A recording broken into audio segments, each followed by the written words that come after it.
Pride and Prejudice, written by Jane Austen, narrated by Stephanie Jones, published 1813. Chapter 51. Their sister's wedding day arrived, and Jane and Elizabeth felt for her probably more than she felt for herself. The carriage was sent to meet them and they were to return in it by dinner time. Their arrival was dreaded by the elder Miss Bennets, and Jane more especially, who gave Lydia the feelings which would have attended herself had she been the culprit, and was wretched in the thought of what her sister must endure. They came. The family were assembled in the breakfast room to receive them. Smiles decked the face of Mrs. Bennet as the carriage drove up to the door. Her husband looked impenetrably grave. Her daughters, alarmed, anxious, uneasy. Lydia's voice was heard in the vestibule. The door was thrown open, and she ran into the room. Her mother stepped forwards, embraced her, and welcomed her with rapture, gave her hand, with an affectionate smile, to Wickham, who followed his lady, and wished them both joy, with an alacrity which showed no doubt of their happiness. Their reception from Mr. Bennet, to whom they then turned, was not quite so cordial. His countenance rather gained in austerity, and he scarcely opened his lips. The easy assurance of the young couple, indeed, was enough to provoke him. Elizabeth was disgusted, and even Miss Bennet was shocked. Lydia was Lydia still, untamed, unabashed, wild, noisy, and fearless. She turned from sister to sister, demanding their congratulations, and when at length they all sat down, looked eagerly round the room, took notice of some little alteration in it, and observed, with a laugh, that it was a great while since she had been there. Wickham was not at all more distressed than herself, but his manners were always so pleasing that had his character and his marriage been exactly what they ought, his smiles and his easy address, while he claimed their relationship, would have delighted them all. Elizabeth had not before believed him quite equal to such assurance, but she sat down, resolving within herself to draw no limits in future to the impudence of an impudent man. She blushed, and Jane blushed, but the cheeks of the two who caused their confusion suffered no variation of colour. There was no want of discourse. The bride and her mother could neither of them talk fast enough, and Wickham, who happened to sit near Elizabeth, began inquiring after his acquaintance in that neighbourhood, with a good-humoured ease which she felt very unable to equal in her replies. They seemed each of them to have the happiest memories in the world. Nothing of the past was recollected with pain, and Lydia led voluntarily to subjects which her sisters would not have alluded to for the world. "Only think of its being 3 months," she cried. "Since I went away, it seems but a fortnight, I declare, and yet there have been things enough happened in the time. Good gracious! When I went away, I am sure I had no more idea of being married till I came back again, though I thought it would be very good fun if I was." Her father lifted up his eyes. Jane was distressed. Elizabeth looked expressively at Lydia, but she, who never heard nor saw anything of which she chose to be insensible, gaily continued, "Oh, Mamma, do the people hereabouts know I am married today? I was afraid they might not, and we overtook William Goulding in his curricle, so I was determined he should know it, and so I let down the side glass next to him, and took off my glove, and let my hand just rest upon the window frame, so that he might see the ring, and then I bowed and smiled like anything." Elizabeth could bear it no longer. She got up and ran out of the room, and returned no more till she heard them passing through the hall to the dining parlour. She then joined them soon enough to see Lydia, with anxious parade, walk up to her mother's right hand, and hear her say to her eldest sister, "Ah, Jane, I take your place now, and you must go lower, because I am a married woman." It was not to be supposed that time would give Lydia that embarrassment from which she had been so wholly free at first. Her ease and good spirits increased. She longed to see Mrs. Phillips, the Lucases, and all their other neighbours, and to hear herself called Mrs. Wickham by each of them, and in the meantime she went after dinner to show her ring, and boast of being married, to Mrs. Hill and the 2 housemaids. "Well, Mamma," said she, when they were all returned to the breakfast-room, And what do you think of my husband? Is not he a charming man? I am sure my sisters must all envy me. I only hope they may have half my good luck. They must all go to Brighton. That is the place to get husbands. What a pity it is, Mamma. We did not all go. Very true, and if I had my will, we should. But my dear Lydia, I don't at all like your going such a way off. Must it be so? Oh, Lord, yes. There is nothing in that. I shall like it of all things. You and Papa and my sisters must come down and see us. We shall be at Newcastle all the winter, and I dare say there will be some balls, and I will take care to get good partners for them all. I should like it beyond anything, said her mother. And then when you go away, you may leave one or two of my sisters behind you, and I dare say I shall get husbands for them before the winter is over. I thank you for my share of the favour, said Elizabeth, but I do not particularly like your way of getting husbands. Their visitors were not to remain above 10 days with them. Mr. Wickham had received his commission before he left London, and he was to join his regiment at the end of a fortnight. No one but Mrs. Bennet regretted that their stay would be so short, and she made the most of the time by visiting about with her daughter and having very frequent parties at home. These parties were acceptable to all. To avoid a family circle was even more desirable to such as did think than such as did not. Wickham's affection for Lydia was just what Elizabeth had expected to find it, not equal to Lydia's for him. She had scarcely needed her present observation to be satisfied, from the reason of things, that their elopement had been brought on by the strength of her love rather than by his. And she would have wondered why, without violently caring for her, he chose to elope with her at all, had she not felt certain that his flight was rendered necessary by distress of circumstances, and if that were the case, he was not the young man to resist an opportunity of having a companion. Lydia was exceedingly fond of him. He was her dear Wickham on every occasion. No one was to be put in competition with him. He did everything best in the world, and she was sure he would kill more birds on the 1st of September than anybody else in the country. One morning, soon after their arrival, as she was sitting with her 2 elder sisters, she said to Elizabeth, "Lizzie, I never gave you an account of my wedding, I believe. You were not by when I told Mamma and the others all about it. Are not you curious to hear how it was managed?" "No, really," replied Elizabeth. "I think there cannot be too little said on the subject." "La, you are so strange. But I must tell you how it went off. We were married, you know, at St. Clement's, because Wickham's lodgings were in that parish, and it was settled that we should all be there by 11 o'clock. My uncle and aunt and I were to go together, and the others were to meet us at the church. Well, Monday morning came, and I was in such a fuss. I was so afraid, you know, that something would happen to put it off. And then I should have gone quite distracted. And there was my aunt.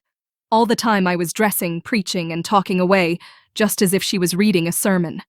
However, I did not hear above 1 word in 10, for I was thinking, you may suppose, of my dear Wickham. I longed to know whether he would be married in his blue coat. Well, and so we breakfasted at 10 as usual. I thought it would never be over, for, by the by, you are to understand that my uncle and aunt were horrid unpleasant all the time I was with them. If you'll believe me, I did not once put my foot out of doors, though I was there a fortnight. Not one party, or scheme, or anything. To be sure, London was rather thin, but however, the little theatre was open. Well, and so, just as the carriage came to the door, my uncle was called away upon business to that horrid man, Mr. Stone, and then, you know, when once they get together, there is no end of it. Well, I was so frightened I did not know what to do, for my uncle was to give me away, and if we were beyond the hour, we could not be married all day. But, luckily, he came back again in 10 minutes' time, and then we all set out.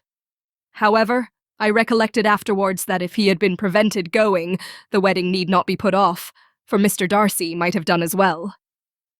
"Mr. Darcy," repeated Elizabeth in utter amazement. "Oh, yes, he was to come there with Wickham, you know. But gracious me, I quite forgot. I ought not to have said a word about it. I promised them so faithfully. What will Wickham say? It was to be such a secret." "If it was to be secret," said Jane, "say not another word on the subject. You may depend upon my seeking no further." "Oh, certainly," said Elizabeth, though burning with curiosity. "We will ask you no questions." "Thank you," said Lydia. "For if you did, I should certainly tell you all, and then Wickham would be angry." On such encouragement to ask, Elizabeth was forced to put it out of her power by running away. But to live in ignorance on such a point was impossible, or at least it was impossible not to try for information. Mr. Darcy had been at her sister's wedding. It was exactly a scene, and exactly among people, where he had apparently least to do and least temptation to go.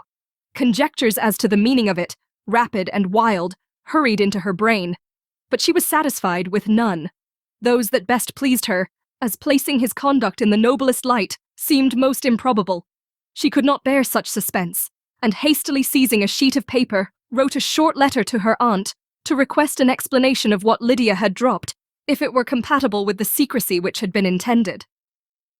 "You may readily comprehend," she added, "what my curiosity must be to know how a person unconnected with any of us, and, comparatively speaking, a stranger to our family, should have been amongst you at such a time.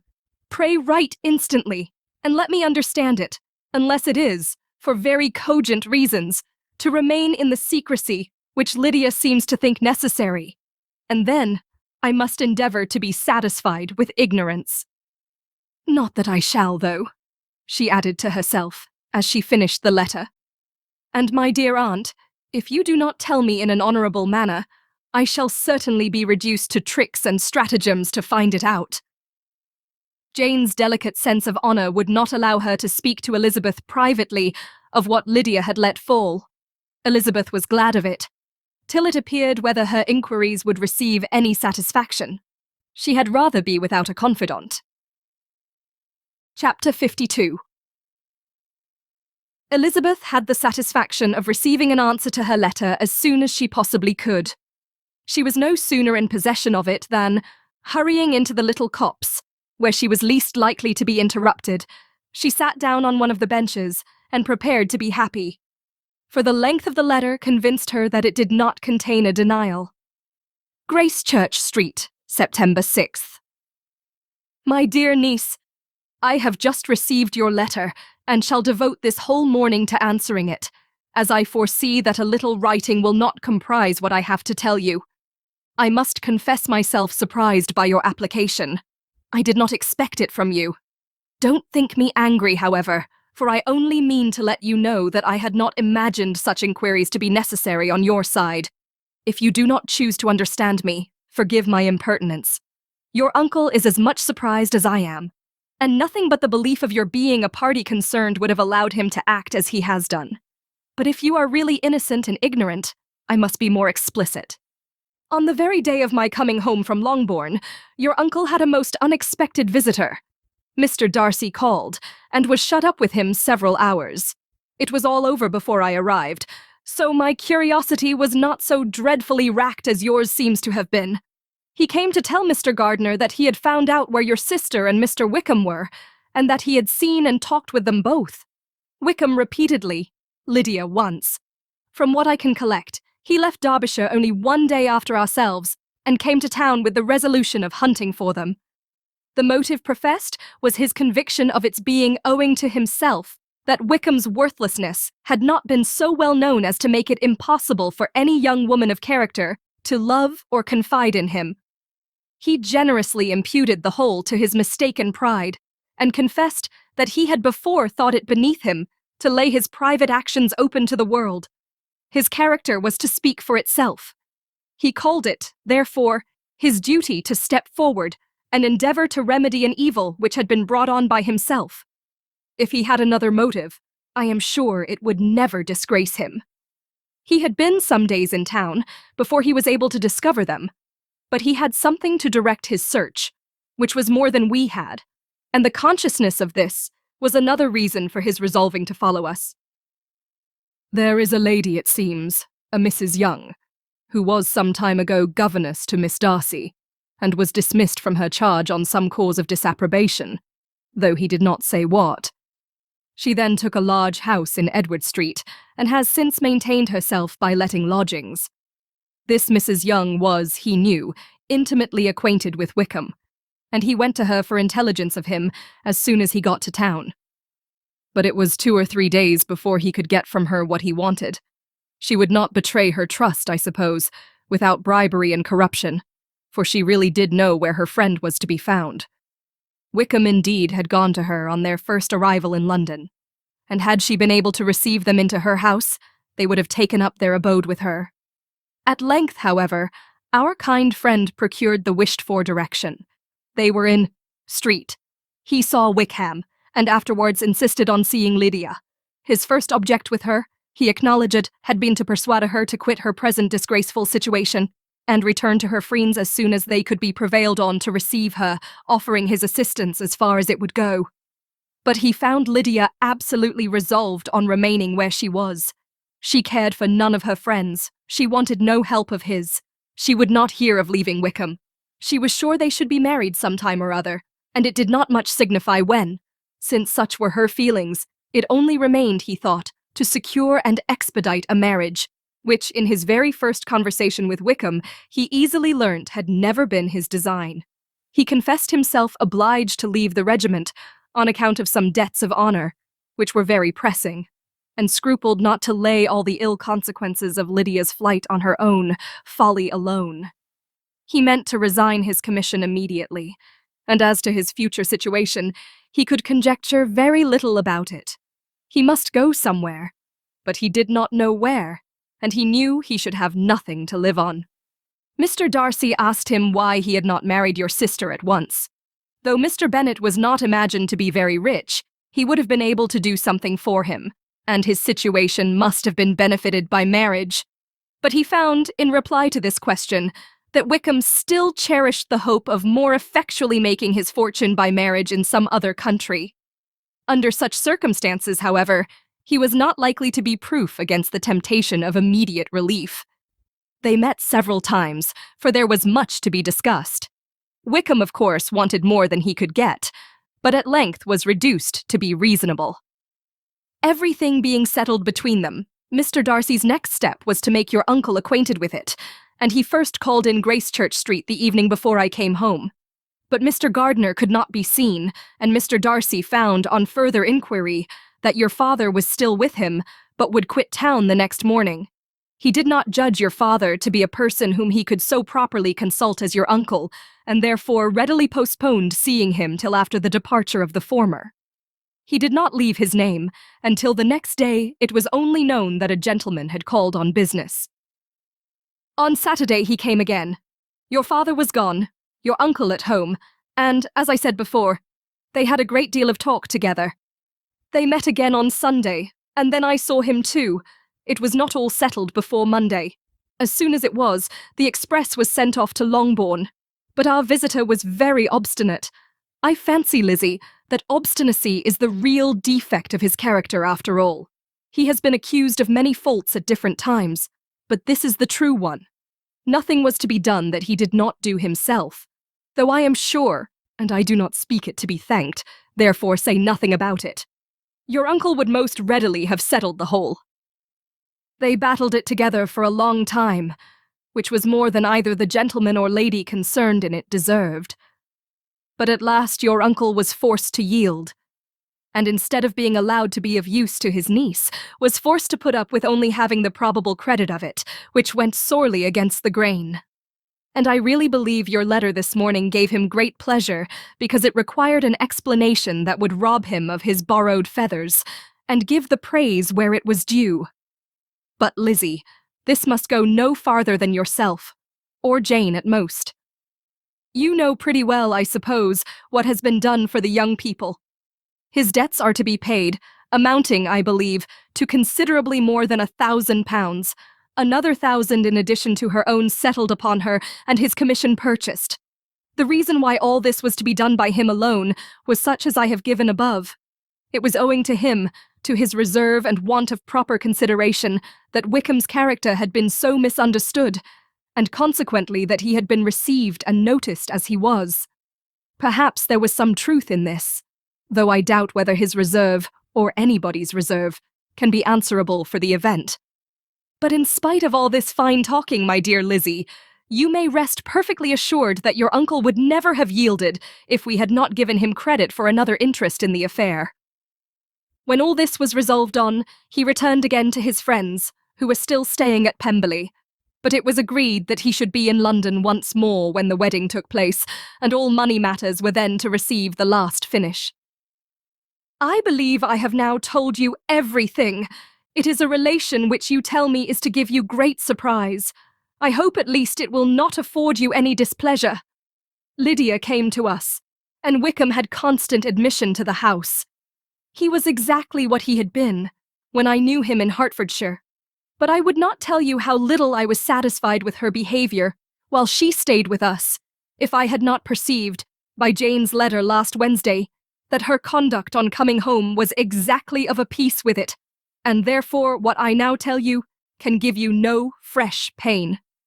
I talked to her repeatedly in the most serious manner, representing to her all the wickedness of what she had done, and all the unhappiness she had brought on her family.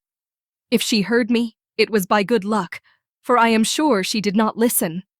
I was sometimes quite provoked, but then I recollected my dear Elizabeth and Jane, and for their sakes had patience with her. Mr. Darcy was punctual in his return, and as Lydia informed you, attended the wedding. He dined with us the next day, and was to leave town again on Wednesday or Thursday. Will you be very angry with me, my dear Lizzie, if I take this opportunity of saying, what I was never bold enough to say before, how much I like him? His behaviour to us has, in every respect, been as pleasing as when we were in Derbyshire. His understanding and opinions all please me. He wants nothing but a little more liveliness, and that, if he marry prudently, his wife may teach him. I thought him very sly. He hardly ever mentioned your name, but slyness seems the fashion. Pray forgive me if I have been very presuming, or at least do not punish me so far as to exclude me from P. I shall never be quite happy till I have been all round the park. A low phaeton, with a nice little pair of ponies, would be the very thing. But I must write no more. The children have been wanting me this half hour. Yours, very sincerely, I'm a gardener. The contents of this letter threw Elizabeth into a flutter of spirits, in which it was difficult to determine whether pleasure or pain bore the greatest share. The vague and unsettled suspicions which uncertainty had produced of what Mr. Darcy might have been doing to forward her sister's match, which she had feared to encourage as an exertion of goodness too great to be probable, and at the same time dreaded to be just, from the pain of obligation, were proved beyond their greatest extent to be true. He had followed them purposely to town. He had taken on himself all the trouble and mortification attendant on such a research, in which supplication had been necessary to a woman whom he must abominate and despise, and where he was reduced to meet, frequently meet, reason with, persuade, and finally bribe, the man whom he always most wished to avoid, and whose very name it was punishment to him to pronounce. He had done all this for a girl whom he could neither regard nor esteem. Her heart did whisper that he had done it for her, but it was a hope shortly checked by other considerations, and she soon felt that even her vanity was insufficient when required to depend on his affection for her, for a woman who had already refused him, as able to overcome a sentiment so natural as abhorrence against relationship with Wickham. Brother-in-law of Wickham, every kind of pride must revolt from the connection. He had, to be sure, done much. She was ashamed to think how much. But he had given a reason for his interference, which asked no extraordinary stretch of belief. It was reasonable that he should feel he had been wrong. He had liberality, and he had the means of exercising it. And though she would not place herself as his principal inducement, she could, perhaps, believe that remaining partiality for her might assist his endeavours in a cause where her peace of mind must be materially concerned. It was painful, exceedingly painful, to know that they were under obligations to a person who could never receive a return. They owed the restoration of Lydia, her character, everything, to him. Oh, how heartily did she grieve over every ungracious sensation she had ever encouraged, every saucy speech she had ever directed towards him. For herself she was humbled, but she was proud of him, proud that in a cause of compassion and honour he had been able to get the better of himself. She read over her aunt's commendation of him again and again. It was hardly enough, but it pleased her. She was even sensible of some pleasure, though mixed with regret, on finding how steadfastly both she and her uncle had been persuaded that affection and confidence subsisted between Mr. Darcy and herself. She was roused from her seat and her reflections by someone's approach, and before she could strike into another path, she was overtaken by Wickham. "I am afraid I interrupt your solitary ramble, my dear sister," said he as he joined her. "You certainly do," she replied with a smile, "but it does not follow that the interruption must be unwelcome. I should be sorry indeed if it were. We were always good friends, and now we are better." "True. Are the others coming out?" "I do not know. Mrs. Bennet and Lydia are going in the carriage to Meryton, and so, my dear sister, I find from our uncle and aunt that you have actually seen Pemberley." She replied in the affirmative. "I almost envy you the pleasure, and yet I believe it would be too much for me, or else I could take it in my way to Newcastle. And you saw the old housekeeper, I suppose? Poor Reynolds. She was always very fond of me, but of course she did not mention my name to you." "Yes, she did." "And what did she say?" "That you were gone into the army, and she was afraid had not turned out well. At such a distance as that, you know, things are strangely misrepresented." "Certainly," he replied, biting his lips. Elizabeth hoped she had silenced him, but he soon afterwards said, "I was surprised to see Darcy in town last month. We passed each other several times. I wonder what he can be doing there." "Perhaps preparing for his marriage with Miss de Bourgh," said Elizabeth. "It must be something particular to take him there at this time of year." "Undoubtedly. Did you see him while you were at Lambton? I thought I understood from the gardeners that you had." "Yes, he introduced us to his sister." "And do you like her?" "Very much." "I have heard, indeed, that she is uncommonly improved within this year or two. When I last saw her, she was not very promising. I am very glad you liked her. I hope she will turn out well." "I dare say she will. She has got over the most trying age." "Did you go by the village of Kimpton?" "I do not recollect that we did." "I mention it, because it is the living which I ought to have had. A most delightful place. Excellent parsonage house. It would have suited me in every respect." "How should you have liked making sermons?" "Exceedingly well. I should have considered it as part of my duty, and the exertion would soon have been nothing. One ought not to repine, but to be sure it would have been such a thing for me. The quiet, the retirement of such a life would have answered all my ideas of happiness. But it was not to be. Did you ever hear Darcy mention the circumstance when you were in Kent?" "I have heard from authority, which I thought as good, that it was left you conditionally only, and at the will of the present patron." "You have. Yes, there was something in that. I told you so from the first, you may remember." "I did hear, too, that there was a time when sermon-making was not so palatable to you as it seems to be at present, that you actually declared your resolution of never taking orders, and that the business had been compromised accordingly." "You did, and it was not wholly without foundation. You may remember what I told you on that point, when first we talked of it." They were now almost at the door of the house, for she had walked fast to get rid of him, and unwilling for her sister's sake to provoke him, she only said in reply, with a good-humoured smile, "Come, Mr. Wickham, we are brother and sister, you know. Do not let us quarrel about the past. In future, I hope we shall be always of one mind." She held out her hand. He kissed it with affectionate gallantry, though he hardly knew how to look, and they entered the house. Chapter 53.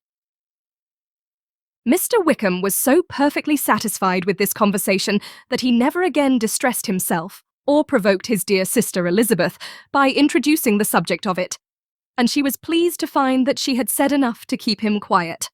The day of his and Lydia's departure soon came, and Mrs. Bennet was forced to submit to a separation, which, as her husband by no means entered into her scheme of their all going to Newcastle, was likely to continue at least a 12-month. "Oh, my dear Lydia," she cried, When shall we meet again? Oh Lord, I don't know. Not these 2 or 3 years, perhaps. Write to me very often, my dear. As often as I can. But you know, married women have never much time for writing. My sisters may write to me. They will have nothing else to do.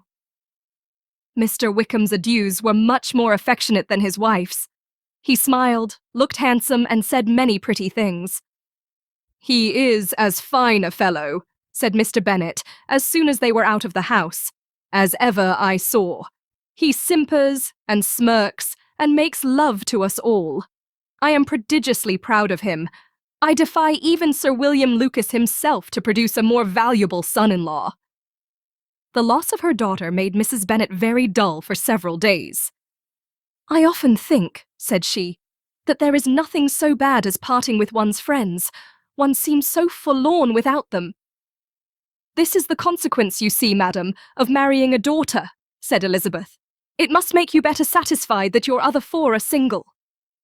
It is no such thing. Lydia does not leave me because she is married, but only because her husband's regiment happens to be so far off. If that had been nearer, she would not have gone so soon. But the spiritless condition which this event threw her into was shortly relieved, and her mind opened again to the agitation of hope by an article of news which then began to be in circulation. The housekeeper at Netherfield had received orders to prepare for the arrival of her master, who was coming down in a day or two to shoot there for several weeks. Mrs. Bennet was quite in the fidgets. She looked at Jane and smiled and shook her head by turns. Well, well, and so Mr. Bingley is coming down, sister, for Mrs. Phillips first brought her the news. Well, so much the better. Not that I care about it, though. He is nothing to us, you know, and I am sure I never want to see him again. But, however, he is very welcome to come to Netherfield, if he likes it, and who knows what may happen. But that is nothing to us. You know, sister, we agreed long ago never to mention a word about it, and so, is it quite certain he is coming? You may depend on it, replied the other, for Mrs. Nichols was in Meryton last night. I saw her passing by, and went out myself on purpose to know the truth of it, and she told me that it was certain true. He comes down on Thursday at the latest, very likely on Wednesday. She was going to the butcher's, she told me, on purpose to order in some meat on Wednesday, and she has got 3 couple of ducks just fit to be killed. And Miss Bennet had not been able to hear of his coming without changing colour. It was many months since she had mentioned his name to Elizabeth. But now, as soon as they were alone together, she said, I saw you look at me today, Lizzie, when my aunt told us of the present report, and I know I appeared distressed. But don't imagine it was from any silly cause. I was only confused for the moment because I felt that I should be looked at. I do assure you that the news does not affect me either with pleasure or pain. I am glad of one thing, that he comes alone, because we shall see the less of him. Not that I am afraid of myself, but I dread other people's remarks. Elizabeth did not know what to make of it. Had she not seen him in Derbyshire, she might have supposed him capable of coming there with no other view than what was acknowledged.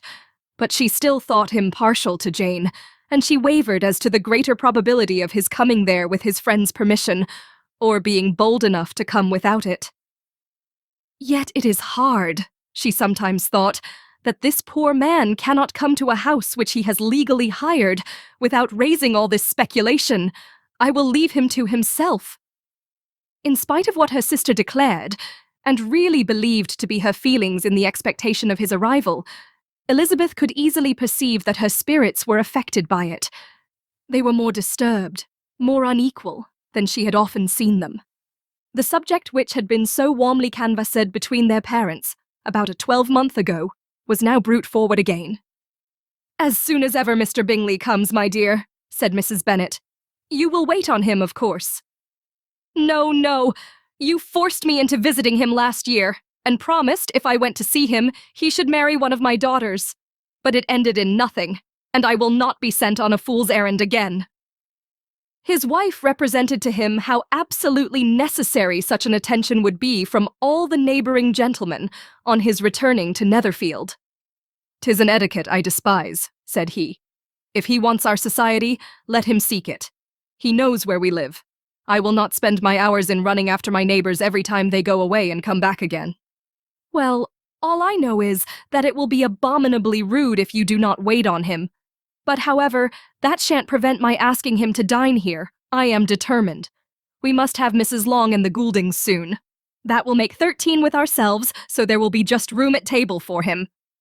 Consoled by this resolution, she was the better able to bear her husband's incivility, though it was very mortifying to know that her neighbours might all see Mr. Bingley, in consequence of it, before they did. As the day of his arrival drew near, "I begin to be sorry that he comes at all," said Jane to her sister. "It would be nothing. I could see him with perfect indifference, but I can hardly bear to hear it thus perpetually talked of. My mother means well, but she does not know, no one can know, how much I suffer from what she says.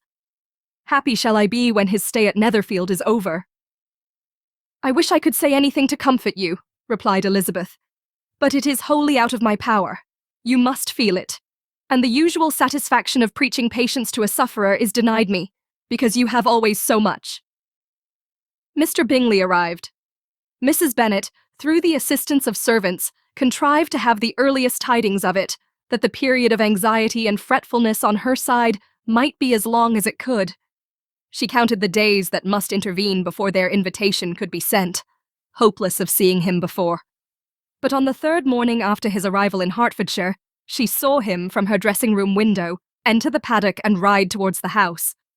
Her daughters were eagerly called to partake of her joy. Jane resolutely kept her place at the table, but Elizabeth, to satisfy her mother, went to the window. She looked. She saw Mr. Darcy with him, and sat down again by her sister. "There is a gentleman with him, mamma," said Kitty. "Who can it be?" "Some acquaintance or other, my dear, I suppose. I am sure I do not know." "La," replied Kitty, "it looks just like that man that used to be with him before. Mr. What's his name? That tall, proud man." "Good gracious, Mr. Darcy! And so it does, I vow. Well, any friend of Mr. Bingley's will always be welcome here, to be sure, but else I must say that I hate the very sight of him." Jane looked at Elizabeth with surprise and concern. She knew but little of their meeting in Derbyshire, and therefore felt for the awkwardness which must attend her sister in seeing him almost for the first time after receiving his explanatory letter. Both sisters were uncomfortable enough. Each felt for the other, and of course for themselves. And their mother talked on, of her dislike of Mr. Darcy, and her resolution to be civil to him only as Mr. Bingley's friend, without being heard by either of them. But Elizabeth had sources of uneasiness, which could not be suspected by Jane, to whom she had never yet had courage to show Mrs. Gardiner's letter, or to relate her own change of sentiment towards him. To Jane, he could be only a man whose proposals she had refused, and whose merit she had undervalued. But to her own more extensive information, he was the person to whom the whole family were indebted for the first of benefits, and whom she regarded herself with an interest, if not quite so tender, at least as reasonable, and just as what Jane felt for Bingley. Her astonishment at his coming to Netherfield, to Longbourn, and voluntarily seeking her again, was almost equal to what she had known on first witnessing his altered behaviour in Derbyshire. The colour which had been driven from her face returned for half a minute with an additional glow, and a smile of delight added lustre to her eyes, as she thought, for that space of time, that his affection and wishes must still be unshaken, but she would not be secure. "Let me first see how he behaves," said she. "It will then be early enough for expectation."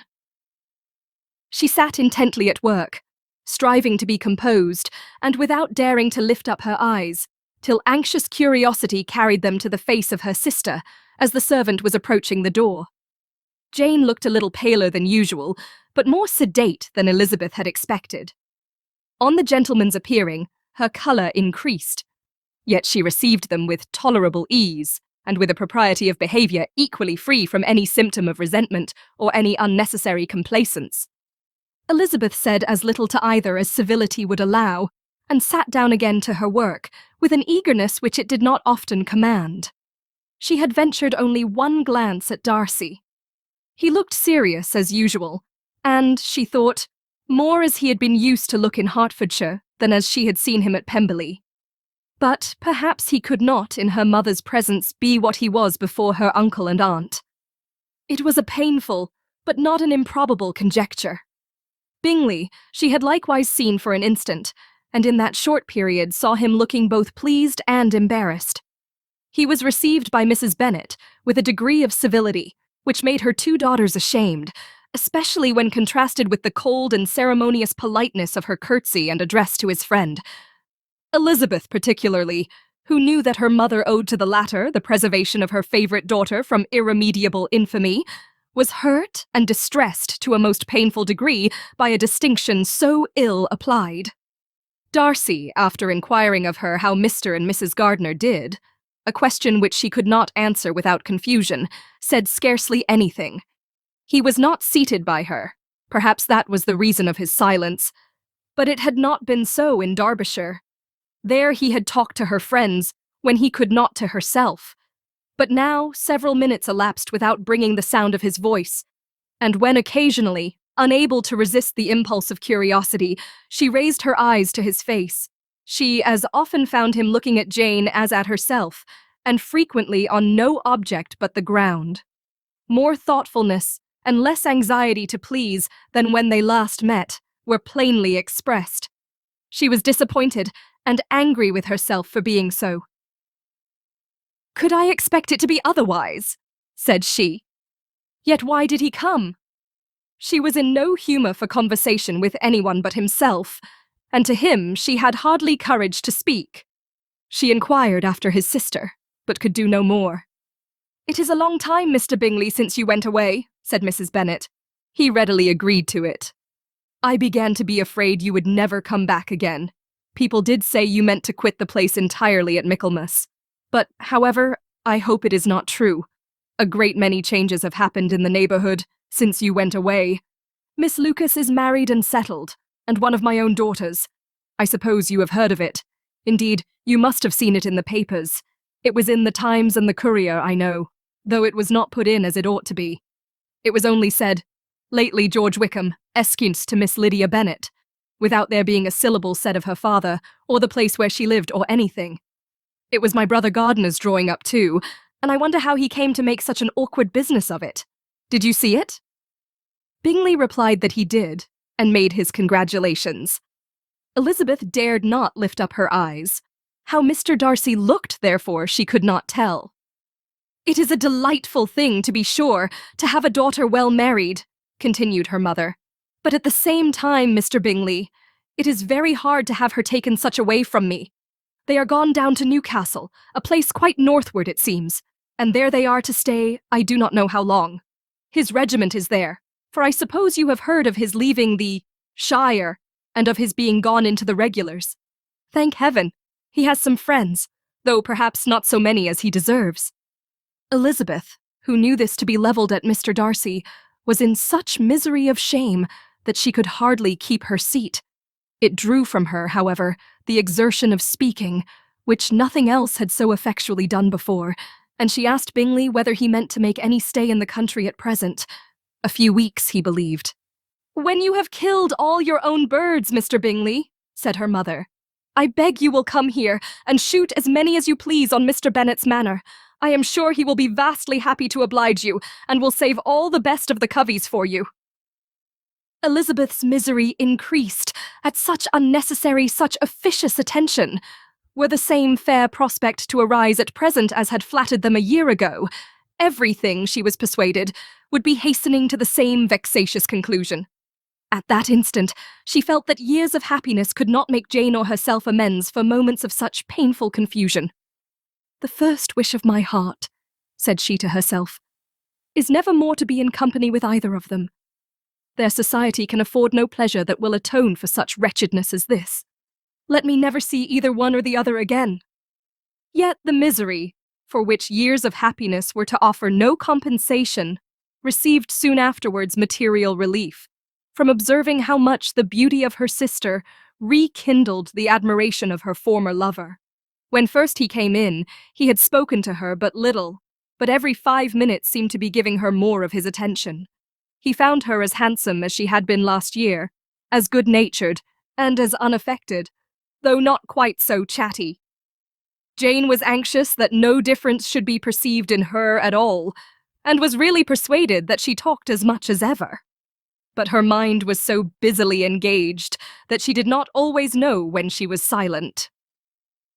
When the gentleman rose to go away, Mrs. Bennet was mindful of her intended civility, and they were invited and engaged to dine at Longbourn in a few days' time. "You are quite a visit in my debt, Mr. Bingley," she added, "for when you went to town last winter, you promised to take a family dinner with us as soon as you returned. I have not forgot, you see, and I assure you I was very much disappointed that you did not come back and keep your engagement." Bingley looked a little silly at this reflection, and said something of his concern at having been prevented by business. They then went away. Mrs. Bennet had been strongly inclined to ask them to stay and dine there that day, but though she always kept a very good table, she did not think anything less than 2 courses could be good enough for a man on whom she had such anxious designs, or satisfy the appetite and pride of one who had 10,000 a year. Chapter 54. As soon as they were gone, Elizabeth walked out to recover her spirits, or in other words, to dwell without interruption on those subjects that must deaden them more. Mr. Darcy's behaviour astonished and vexed her. "Why, if he came only to be silent, grave, and indifferent," said she, "did he come at all?" She could settle it in no way that gave her pleasure. "He could be still amiable, still pleasing to my uncle and aunt when he was in town, and why not to me? If he fears me, why come hither? If he no longer cares for me, why silent? Teasing, teasing man. I will think no more about him."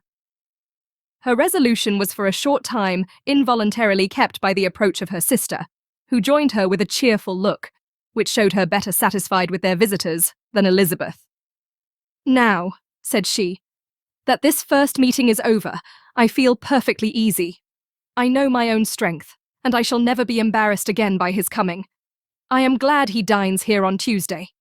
It will then be publicly seen that, on both sides, we meet only as common and indifferent acquaintance." "Yes, very indifferent indeed," said Elizabeth laughingly. "Oh, Jane, take care."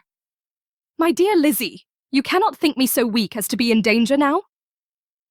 "I think you are in very great danger of making him as much in love with you as ever." They did not see the gentleman again till Tuesday, and Mrs. Bennet, in the meanwhile, was giving way to all the happy schemes which the good humour and common politeness of Bingley, in half an hour's visit, had revived.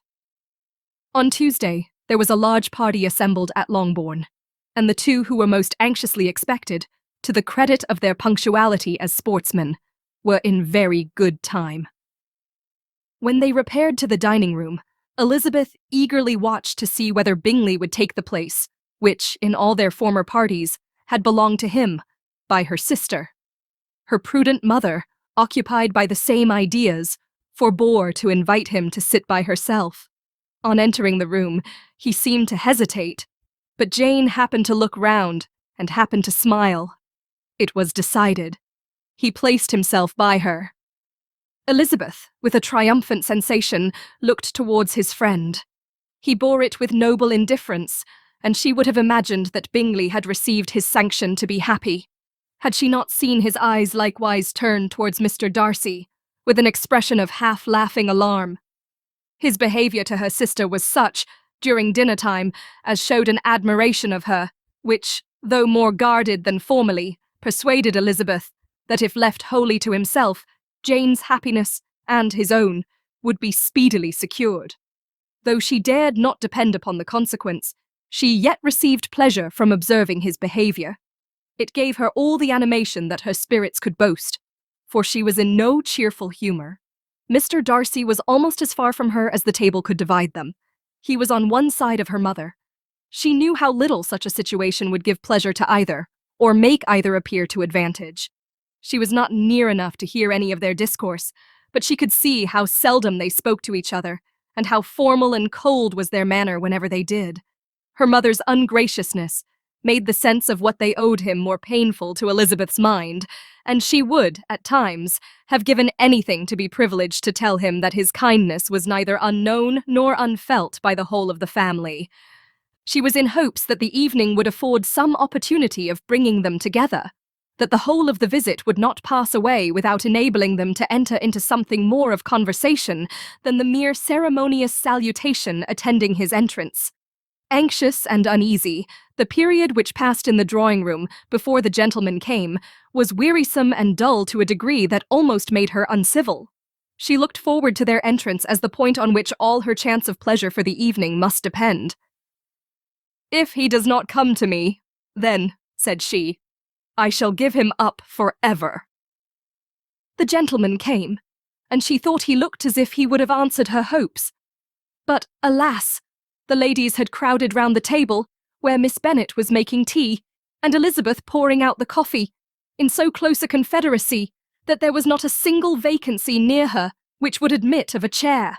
And on the gentleman's approaching, one of the girls moved closer to her than ever, and said in a whisper, "The men shan't come and part us, I am determined. We want none of them, do we?"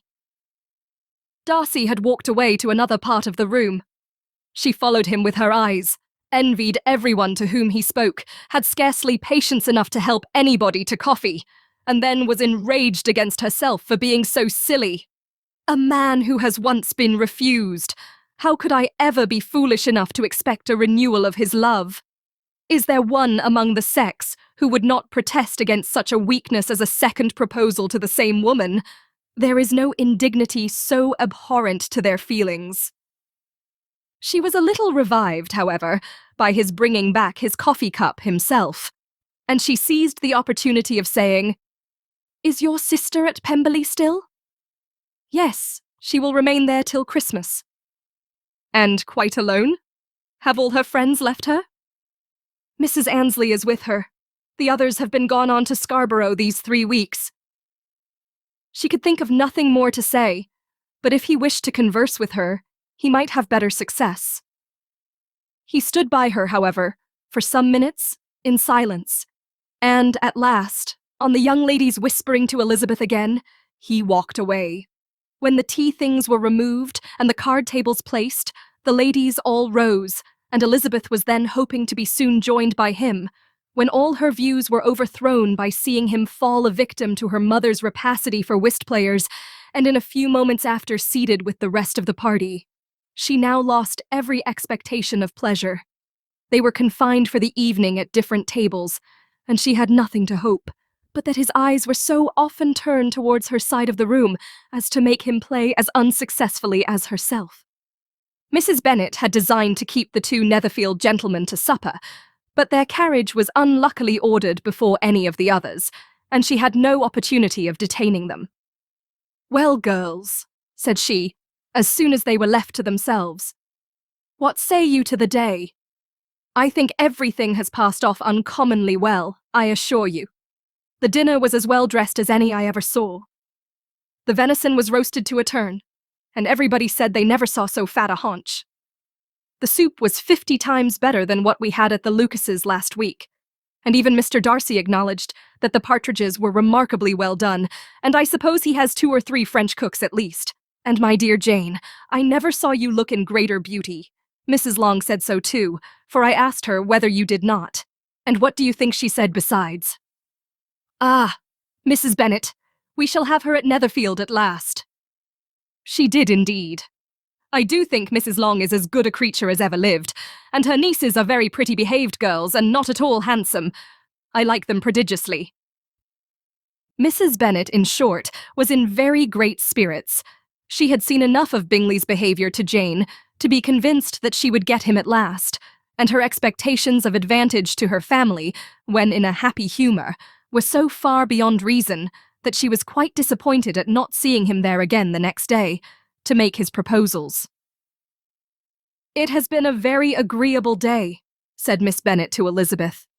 "The party seemed so well selected, so suitable one with the other. I hope we may often meet again." Elizabeth smiled. "Lizzie, you must not do so. You must not suspect me. It mortifies me. I assure you that I have now learnt to enjoy his conversation as an agreeable and sensible young man, without having a wish beyond it. I am perfectly satisfied, from what his manners now are, that he never had any design of engaging my affection. It is only that he is blessed with greater sweetness of address and a stronger desire of generally pleasing than any other man. You are very cruel, said her sister. You will not let me smile, and are provoking me to it every moment. How hard it is in some cases to be believed, and how impossible in others. But why should you wish to persuade me that I feel more than I acknowledge? That is a question which I hardly know how to answer. We all love to instruct, though we can teach only what is not worth knowing. Forgive me, and if you persist in indifference, do not make me your confidant. Chapter 55. A few days after this visit, Mr. Bingley called again, and alone. His friend had left him that morning for London, but was to return home in 10 days' time. He sat with them above an hour, and was in remarkably good spirits. Mrs. Bennet invited him to dine with them, but, with many expressions of concern, he confessed himself engaged elsewhere. "Next time you call," said she, "I hope we shall be more lucky. He should be particularly happy at any time," etc., etc. And if she would give him leave, would take an early opportunity of waiting on them. "Can you come tomorrow?" Yes, he had no engagement at all for tomorrow, and her invitation was accepted with alacrity. He came, and in such very good time that the ladies were none of them dressed. In ran Mrs. Bennet to her daughter's room, in her dressing gown, and with her hair half finished, crying out, "My dear Jane, make haste and hurry down. He is come. Mr. Bingley is come. He is, indeed. Make haste, make haste. Here, Sarah, come to Miss Bennet this moment, and help her on with her gown. Never mind Miss Lizzie's hair." "We will be down as soon as we can," said Jane. "But I dare say Kitty is forwarder than either of us, for she went upstairs half an hour ago." "Oh, hang Kitty! What has she to do with it? Come, be quick, be quick! Where is your sash, my dear?" But when her mother was gone, Jane would not be prevailed on to go down without one of her sisters. The same anxiety to get them by themselves was visible again in the evening. After tea, Mr. Bennet retired to the library, as was his custom, and Mary went upstairs to her instrument. 2 obstacles of the 5 being thus removed, Mrs. Bennet sat looking and winking at Elizabeth and Catherine for a considerable time, without making any impression on them. Elizabeth would not observe her, and when at last Kitty did, she very innocently said, "What is the matter, Mamma? What do you keep winking at me for? What am I to do?" "Nothing, child, nothing. I did not wink at you." She then sat still 5 minutes longer, but unable to waste such a precious occasion, she suddenly got up, and saying to Kitty, "Come here, my love, I want to speak to you," took her out of the room. Jane instantly gave a look at Elizabeth, which spoke her distress at such premeditation, and her entreaty that she would not give in to it. In a few minutes, Mrs. Bennet half opened the door and called out, "Lizzie, my dear, I want to speak with you." Elizabeth was forced to go. "We may as well leave them by themselves, you know," said her mother, as soon as she was in the hall. "Kitty and I are going upstairs to sit in my dressing room." Elizabeth made no attempt to reason with her mother, but remained quietly in the hall till she and Kitty were out of sight, then returned into the drawing-room. Mrs. Bennet's schemes for this day were ineffectual. Bingley was everything that was charming except the professed lover of her daughter. His ease and cheerfulness rendered him a most agreeable addition to their evening party, and he bore with the ill-judged officiousness of the mother, and heard all her silly remarks with a forbearance and command of countenance particularly grateful to the daughter. He scarcely needed an invitation to stay supper, and before he went away, an engagement was formed, chiefly through his own and Mrs. Bennet's means, for his coming next morning to shoot with her husband. After this day, Jane said no more of her indifference. Not a word passed between the sisters concerning Bingley, but Elizabeth went to bed in the happy belief that all must speedily be concluded, unless Mr. Darcy returned within the stated time. Seriously, however, she felt tolerably persuaded that all this must have taken place with that gentleman's concurrence. Bingley was punctual to his appointment, and he and Mr. Bennet spent the morning together, as had been agreed on. The latter was much more agreeable than his companion expected. There was nothing of presumption or folly in Bingley that could provoke his ridicule or disgust him into silence, and he was more communicative and less eccentric than the other had ever seen him. Bingley, of course, returned with him to dinner, and in the evening, Mrs. Bennet's invention was again at work to get everybody away from him and her daughter. Elizabeth, who had a letter to write, went into the breakfast room for that purpose soon after tea. For as the others were all going to sit down to cards, she could not be wanted to counteract her mother's schemes. But, on returning to the drawing-room, when her letter was finished, she saw, to her infinite surprise, there was reason to fear that her mother had been too ingenious for her. On opening the door, she perceived her sister and Bingley standing together over the hearth, as if engaged in earnest conversation, and had this led to no suspicion, the faces of both, as they hastily turned round and moved away from each other, would have told it all. Their situation was awkward enough, but hers, she thought, was still worse. Not a syllable was uttered by either, and Elizabeth was on the point of going away again, when Bingley, who as well as the other had sat down, suddenly rose, and whispering a few words to her sister, ran out of the room. Jane could have no reserves from Elizabeth, where confidence would give pleasure, and instantly embracing her, acknowledged, with the liveliest emotion, that she was the happiest creature in the world. "'Tis too much," she added, "by far too much. I do not deserve it. Oh, why is not everybody as happy?" Elizabeth's congratulations were given with a sincerity, a warmth, a delight, which words could but poorly express. Every sentence of kindness was a fresh source of happiness to Jane, but she would not allow herself to stay with her sister, or say half that remained to be said for the present. "I must go instantly to my mother," she cried. "I would not on any account trifle with her affectionate solicitude, or allow her to hear it from anyone but myself. He is gone to my father already. Oh, Lizzie, to know that what I have to relate will give such pleasure to all my dear family. How shall I bear so much happiness?" She then hastened away to her mother, who had purposely broken up the card party and was sitting upstairs with Kitty. Elizabeth, who was left by herself, now smiled at the rapidity and ease with which an affair was finally settled, that had given them so many previous months of suspense and vexation. "And this," said she, "is the end of all his friend's anxious circumspection, of all his sister's falsehood and contrivance, the happiest, wisest, most reasonable end." In a few minutes she was joined by Bingley, whose conference with her father had been short and to the purpose. "Where is your sister?" said he hastily as he opened the door. "With my mother upstairs.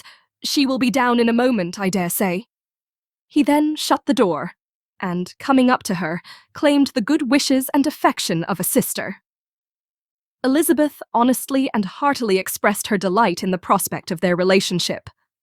They shook hands with great cordiality, and then, till her sister came down, she had to listen to all he had to say of his own happiness, and of Jane's perfections, and in spite of his being a lover, Elizabeth really believed all his expectations of felicity to be rationally founded because they had for basis the excellent understanding and super-excellent disposition of Jane and a general similarity of feeling and taste between her and himself.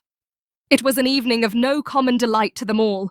The satisfaction of Miss Bennet's mind gave a glow of such sweet animation to her face as made her look handsomer than ever. Kitty simpered and smiled, and hoped her turn was coming soon.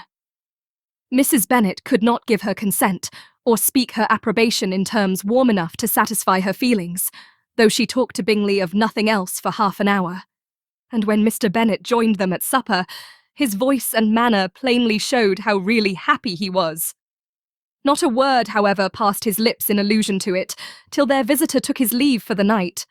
But as soon as he was gone, he turned to his daughter and said, "Jane, I congratulate you. You will be a very happy woman." Jane went to him instantly, kissed him, and thanked him for his goodness. "You are a good girl," he replied, "and I have great pleasure in thinking you will be so happily settled. I have not a doubt of your doing very well together. Your tempers are by no means unlike. You are each of you so complying that nothing will ever be resolved on, so easy that every servant will cheat you, and so generous that you will always exceed your income. I hope not so. Imprudence or thoughtlessness in money matters would be unpardonable in me." "Exceed their income? My dear Mr. Bennet," cried his wife. "What are you talking of? Why, he has 4,000 or 5,000 a year, and very likely more." Then, addressing her daughter, "Oh, my dear, dear Jane, I am so happy. I am sure I shan't get a wink of sleep all night. I knew how it would be. I always said it must be so, at last. I was sure you could not be so beautiful for nothing. I remember, as soon as ever I saw him, when he first came into Hertfordshire last year, I thought how likely it was that you should come together. Oh, he is the handsomest young man that ever was seen." Wickham, Lydia, were all forgotten. Jane was beyond competition her favourite child. At that moment, she cared for no other. Her younger sisters soon began to make interest with her for objects of happiness which she might in future be able to dispense. Mary petitioned for the use of the library at Netherfield, and Kitty begged very hard for a few balls there every winter.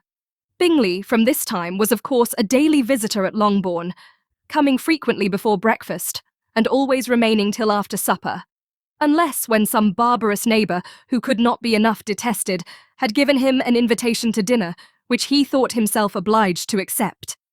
Elizabeth had now but little time for conversation with her sister, for while he was present, Jane had no attention to bestow on anyone else, but she found herself considerably useful to both of them in those hours of separation that must sometimes occur. In the absence of Jane, he always attached himself to Elizabeth, for the pleasure of talking of her, and when Bingley was gone, Jane constantly sought the same means of relief.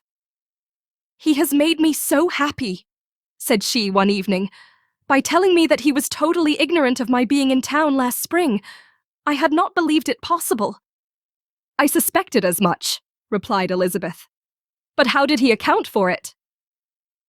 "It must have been his sister's doing. They were certainly no friends to his acquaintance with me, which I cannot wonder at, since he might have chosen so much more advantageously in many respects. But when they see, as I trust they will, that their brother is happy with me, they will learn to be contented, and we shall be on good terms again, though we can never be what we once were to each other." "That is the most unforgiving speech," said Elizabeth, "that I ever heard you utter. Good girl, it would vex me, indeed, to see you again the dupe of Miss Bingley's pretended regard. Would you believe it, Lizzie, that when he went to town last November, he really loved me, and nothing but a persuasion of my being indifferent would have prevented his coming down again? He made a little mistake, to be sure, but it is to the credit of his modesty." This naturally introduced a panegyric from Jane on his diffidence, and the little value he put on his own good qualities. Elizabeth was pleased to find that he had not betrayed the interference of his friend, for though Jane had the most generous and forgiving heart in the world, she knew it was a circumstance which must prejudice her against him. "I am certainly the most fortunate creature that ever existed," cried Jane. "Oh, Lizzie, why am I thus singled from my family, and blessed above them all? If I could but see you as happy, if there were but such another man for you. If you were to give me 40 such men, I never could be so happy as you. Till I have your disposition, your goodness, I never can have your happiness. No, no. Let me shift for myself, and perhaps, if I have very good luck, I may meet with another Mr. Collins in time." The situation of affairs in the Longbourn family could not be long a secret. Mrs. Bennet was privileged to whisper it to Mrs. Phillips, and she ventured, without any permission, to do the same by all her neighbours in Meryton. The Bennets were speedily pronounced to be the luckiest family in the world, though only a few weeks before, when Lydia had first run away, they had been generally proved to be marked out for misfortune. Chapter 56. One morning, about a week after Bingley's engagement with Jane had been formed, as he and the females of the family were sitting together in the dining room, their attention was suddenly drawn to the window by the sound of a carriage, and they perceived a chaise and four driving up the lawn. It was too early in the morning for visitors, and besides, the equipage did not answer to that of any of their neighbours. The horses were post, and neither the carriage nor the livery of the servant who preceded it were familiar to them. As it was certain, however, that somebody was coming, Bingley instantly prevailed on Miss Bennet to avoid the confinement of such an intrusion, and walk away with him into the shrubbery. They both set off, and the conjectures of the remaining three continued, though with little satisfaction, till the door was thrown open, and their visitor entered. It was Lady Catherine de Bourgh. They were, of course, all intending to be surprised, but their astonishment was beyond their expectation, and on the part of Mrs. Bennet and Kitty, though she was perfectly unknown to them, even inferior to what Elizabeth felt. She entered the room with an air more than usually ungracious, made no other reply to Elizabeth's salutation than a slight inclination of the head, and sat down without saying a word. Elizabeth had mentioned her name to her mother on her ladyship's entrance, though no request of introduction had been made. Mrs. Bennet, all amazement, though flattered by having a guest of such high importance, received her with the utmost politeness. After sitting for a moment in silence, she said very stiffly to Elizabeth, "I hope you are well, Miss Bennet. That lady, I suppose, is your mother." Elizabeth replied very concisely that she was. "And that, I suppose, is one of your sisters." "Yes, madam," said Mrs. Bennet, delighted to speak to Lady Catherine. "She is my youngest girl, but one. My youngest of all is lately married, and my eldest is somewhere about the grounds, walking with a young man who, I believe, will soon become a part of the family." "You have a very small park here," returned Lady Catherine after a short silence. "It is nothing in comparison of Rosings, my lady, I dare say, but I assure you it is much larger than Sir William Lucas's. This must be a most inconvenient sitting-room for the evening in summer. The windows are full west." Mrs. Bennet assured her that they never sat there after dinner, and then added, "May I take the liberty of asking your ladyship whether you left Mr. and Mrs. Collins well?" "Yes, very well. I saw them the night before last." Elizabeth now expected that she would produce a letter for her from Charlotte, as it seemed the only probable motive for her calling. But no letter appeared, and she was completely puzzled. Mrs. Bennet, with great civility, begged her ladyship to take some refreshment. But Lady Catherine very resolutely, and not very politely, declined eating anything, and then, rising up, said to Elizabeth, "Miss Bennet, there seemed to be a prettyish kind of a little wilderness on one side of your lawn. I should be glad to take a turn in it, if you will favour me with your company." "Go, my dear," cried her mother, "and show her ladyship about the different walks. I think she will be pleased with the hermitage." Elizabeth obeyed, and running into her own room for her parasol, attended her noble guest downstairs. As they passed through the hall, Lady Catherine opened the doors into the dining parlour and drawing-room, and pronouncing them, after a short survey, to be decent-looking rooms, walked on. Her carriage remained at the door, and Elizabeth saw that her waiting-woman was in it. They proceeded in silence along the gravel walk that led to the copse. Elizabeth was determined to make no effort for conversation with a woman who was now more than usually insolent and disagreeable. "How could I ever think her like her nephew?" said she as she looked in her face. As soon as they entered the copse, Lady Catherine began in the following manner. "You can be at no loss, Miss Bennet, to understand the reason of my journey hither.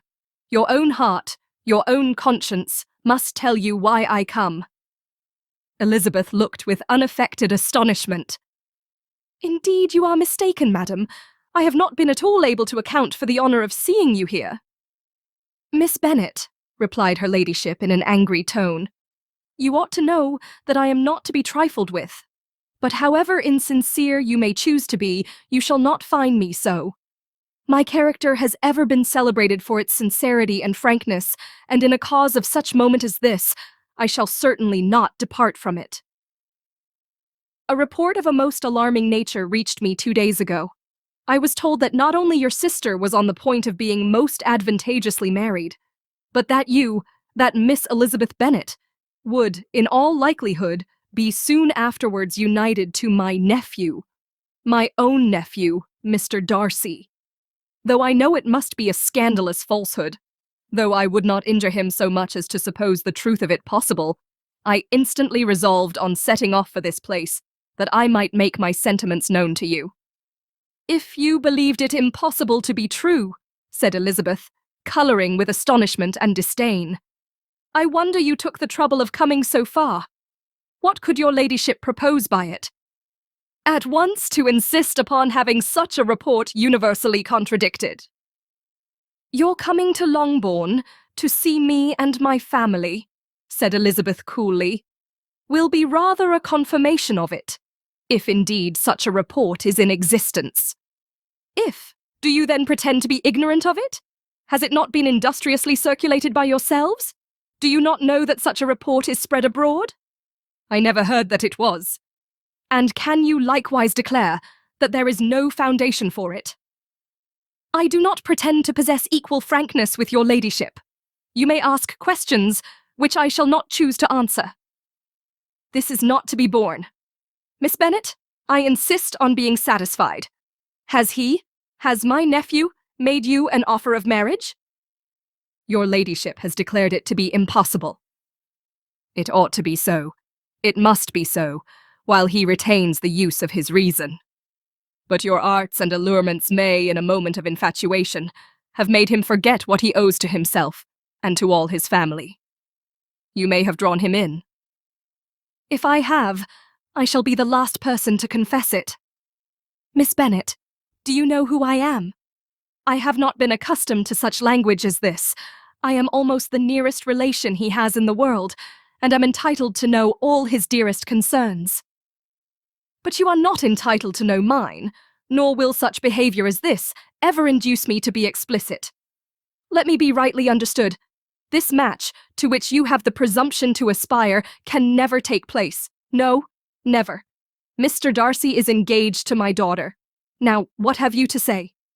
Only this, that if he is so, you can have no reason to suppose he will make an offer to me. Lady Catherine hesitated for a moment, and then replied, The engagement between them is of a peculiar kind. From their infancy, they have been intended for each other. It was the favourite wish of his mother, as well as of hers. While in their cradles, we planned the union. And now, at the moment when the wishes of both sisters would be accomplished in their marriage, to be prevented by a young woman of inferior birth, of no importance in the world, and wholly unallied to the family. Do you pay no regard to the wishes of his friends? To his tacit engagement with Miss de Bourgh? Are you lost to every feeling of propriety and delicacy? Have you not heard me say that from his earliest hours he was destined for his cousin? Yes, and I had heard it before. But what is that to me?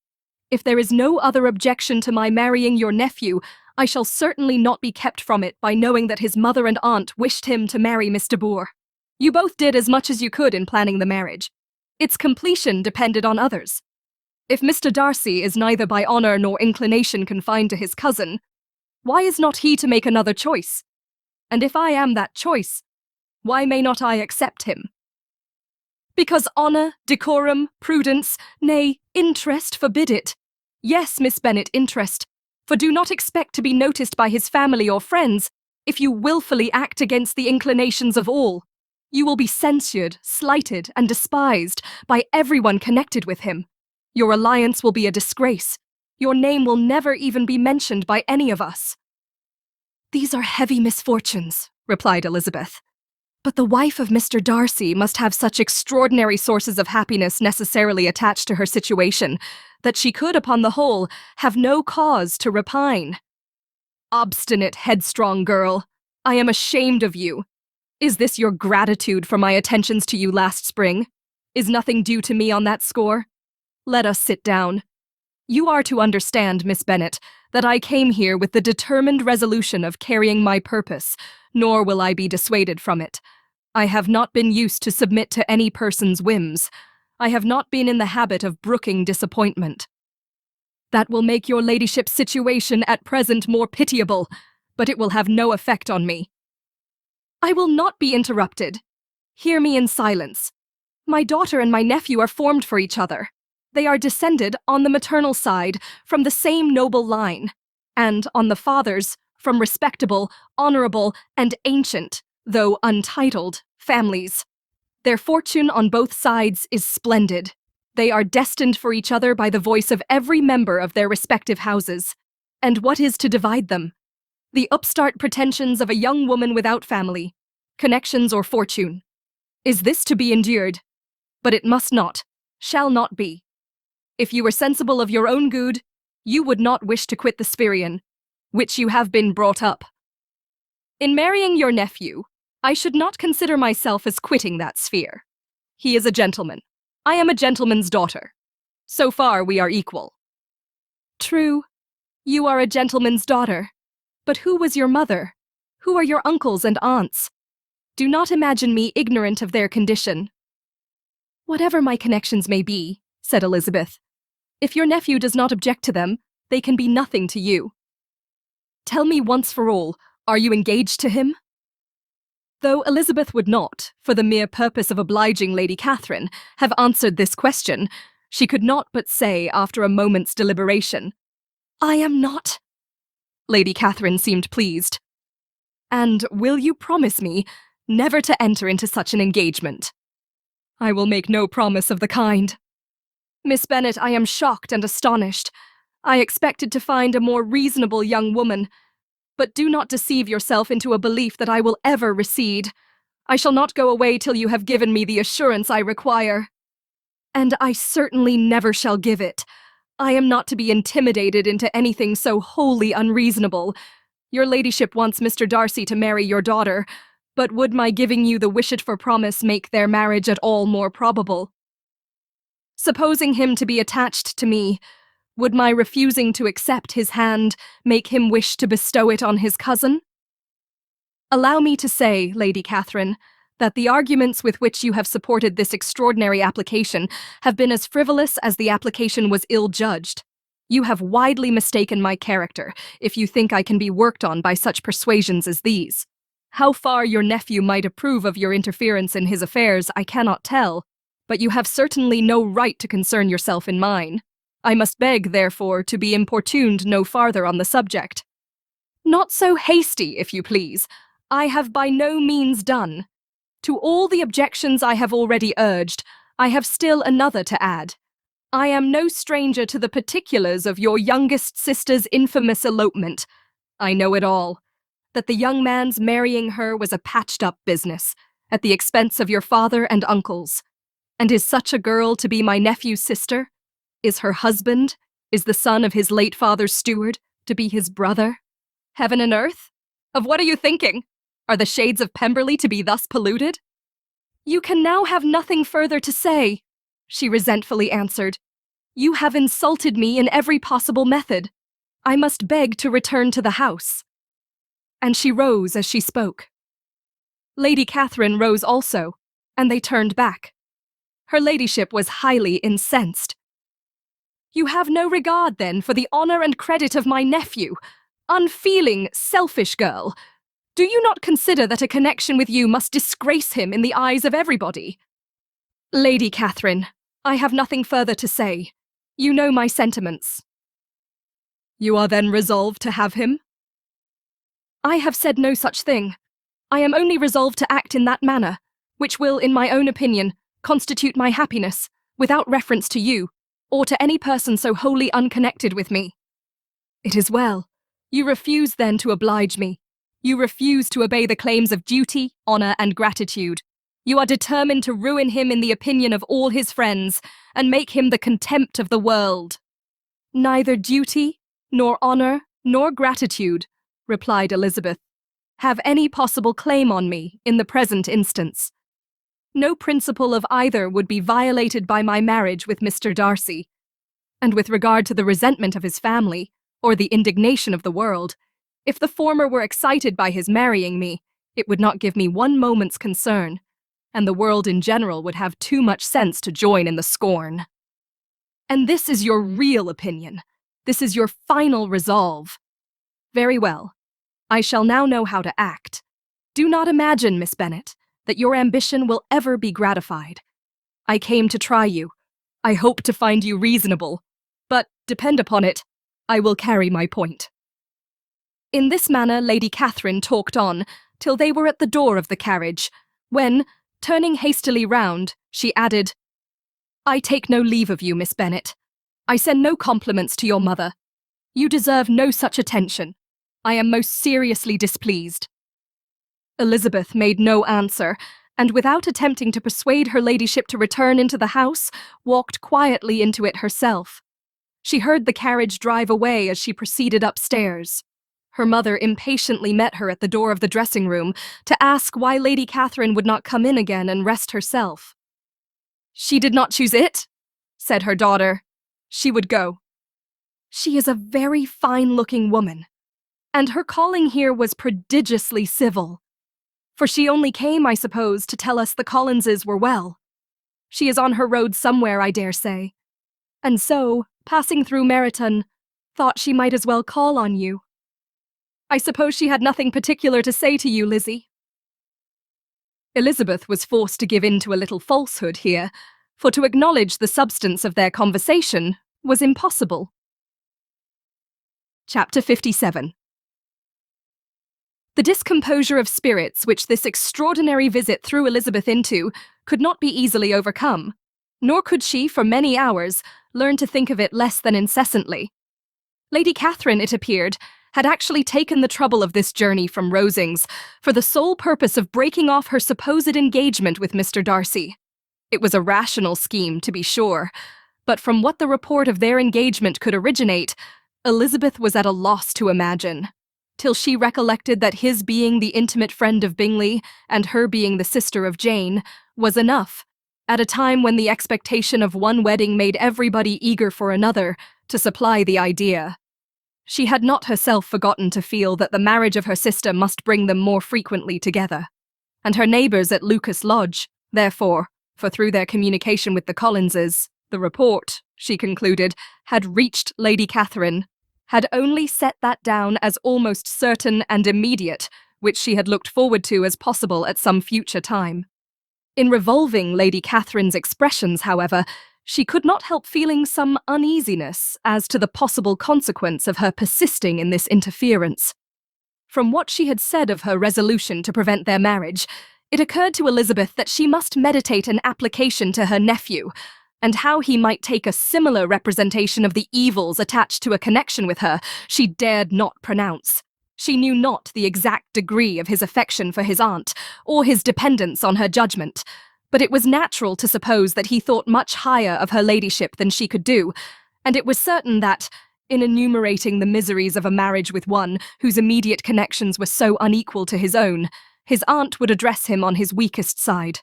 With his notions of dignity, he would probably feel that the arguments, which to Elizabeth had appeared weak and ridiculous, contained much good sense and solid reasoning.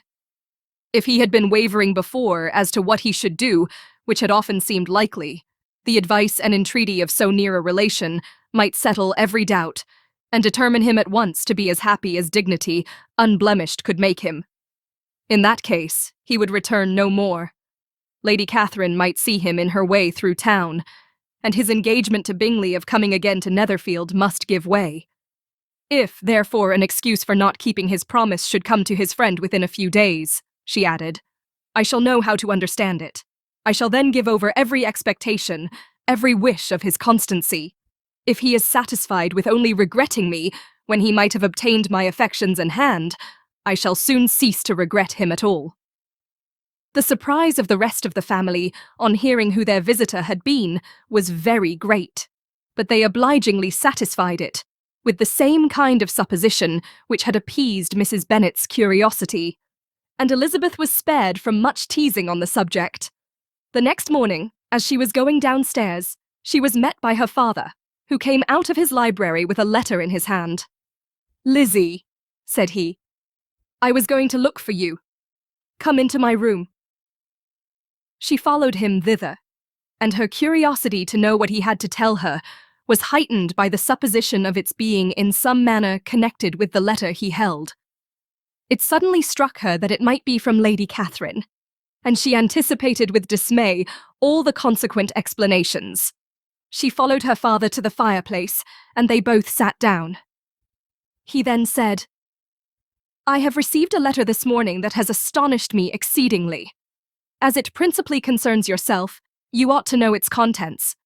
I did not know before that I had 2 daughters on the brink of matrimony. Let me congratulate you on a very important conquest." The colour now rushed into Elizabeth's cheeks in the instantaneous conviction of its being a letter from the nephew instead of the aunt, and she was undetermined whether most to be pleased that he explained himself at all, or offended that his letter was not rather addressed to herself. When her father continued, "You look conscious. Young ladies have great penetration in such matters as these, but I think I may defy even your sagacity to discover the name of your admirer. This letter is from Mr. Collins." "From Mr. Collins? And what can he have to say?" "Something very much to the purpose, of course. He begins with congratulations on the approaching nuptials of my eldest daughter, of which, it seems, he has been told by some of the good-natured, gossiping Lucases. I shall not sport with your impatience by reading what he says on that point. What relates to yourself is as follows. Having thus offered you the sincere congratulations of Mrs. Collins and myself on this happy event, let me now add a short hint on the subject of another, of which we have been advertised by the same authority.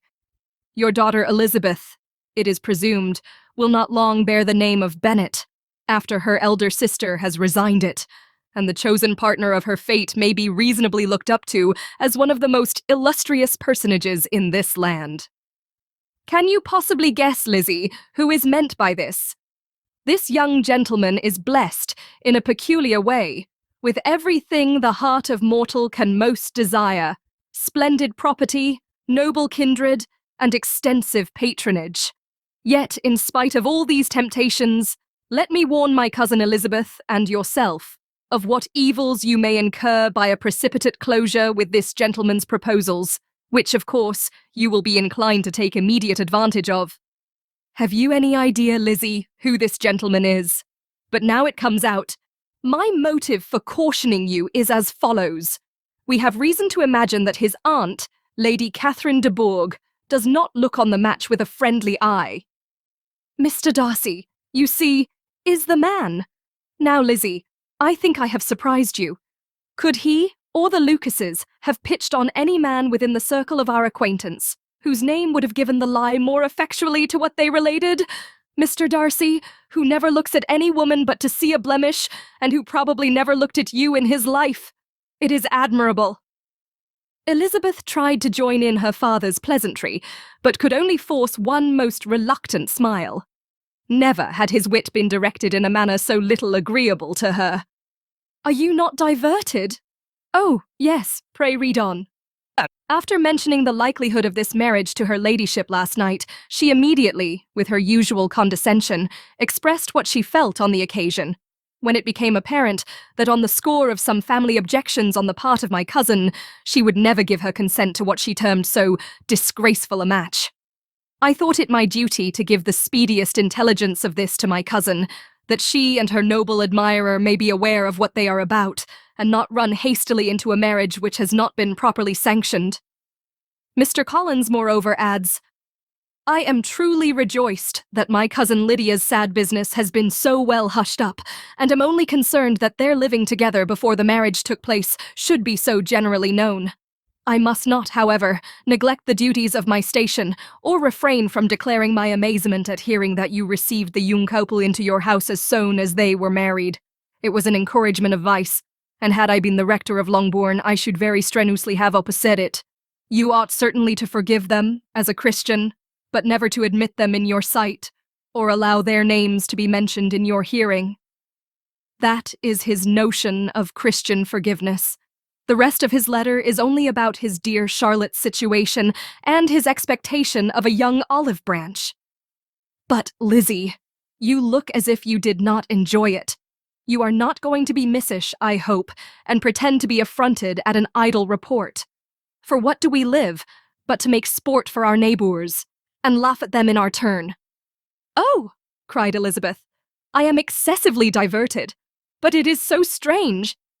"Yes, that is what makes it amusing. Had they fixed on any other man, it would have been nothing, but his perfect indifference and your pointed dislike make it so delightfully absurd. Much as I abominate writing, I would not give up Mr. Collins's correspondence for any consideration. Nay, when I read a letter of his, I cannot help giving him the preference even over Wickham, much as I value the impudence and hypocrisy of my son-in-law. And pray, Lizzie, what said Lady Catherine about this report? Did she call to refuse her consent?" To this question, his daughter replied only with a laugh, and as it had been asked without the least suspicion, she was not distressed by his repeating it. Elizabeth had never been more at a loss to make her feelings appear what they were not. It was necessary to laugh when she would rather have cried. Her father had most cruelly mortified her by what he said of Mr. Darcy's indifference, and she could do nothing but wonder at such a want of penetration, or fear that perhaps, instead of his seeing too little, she might have fancied too much. Chapter 58. Instead of receiving any such letter of excuse from his friend, as Elizabeth half expected Mr. Bingley to do, he was able to bring Darcy with him to Longbourn before many days had passed after Lady Catherine's visit. The gentleman arrived early, and before Mrs. Bennet had time to tell him of their having seen his aunt, of which her daughter sat in momentary dread, Bingley, who wanted to be alone with Jane, proposed their all walking out. It was agreed to. Mrs. Bennet was not in the habit of walking. Mary could never spare time, but the remaining 5 set off together. Bingley and Jane, however, soon allowed the others to outstrip them. They lagged behind, while Elizabeth, Kitty, and Darcy were to entertain each other. Very little was said by either. Kitty was too much afraid of him to talk. Elizabeth was secretly forming a desperate resolution, and perhaps he might be doing the same. They walked towards the Lucases, because Kitty wished to call upon Maria, and as Elizabeth saw no occasion for making it a general concern, when Kitty left them, she went boldly on with him alone. Now was the moment for her resolution to be executed, and, while her courage was high, she immediately said, "Mr. Darcy, I am a very selfish creature, and for the sake of giving relief to my own feelings, care not how much I may be wounding yours. I can no longer help thanking you for your unexampled kindness to my poor sister. Ever since I have known it, I have been most anxious to acknowledge to you how gratefully I feel it. Were it known to the rest of my family, I should not have merely my own gratitude to express." "I am sorry, exceedingly sorry," replied Darcy, in a tone of surprise and emotion, "that you have ever been informed of what may, in a mistaken light, have given you uneasiness. I did not think Mrs. Gardiner was so little to be trusted. You must not blame my aunt. Lydia's thoughtlessness first betrayed to me that you had been concerned in the matter, and of course I could not rest till I knew the particulars. Let me thank you again and again, in the name of all my family, for that generous compassion which induced you to take so much trouble and bear so many mortifications for the sake of discovering them." "If you will thank me," he replied, "let it be for yourself alone. That the wish of giving happiness to you might add force to the other inducements which led me on, I shall not attempt to deny.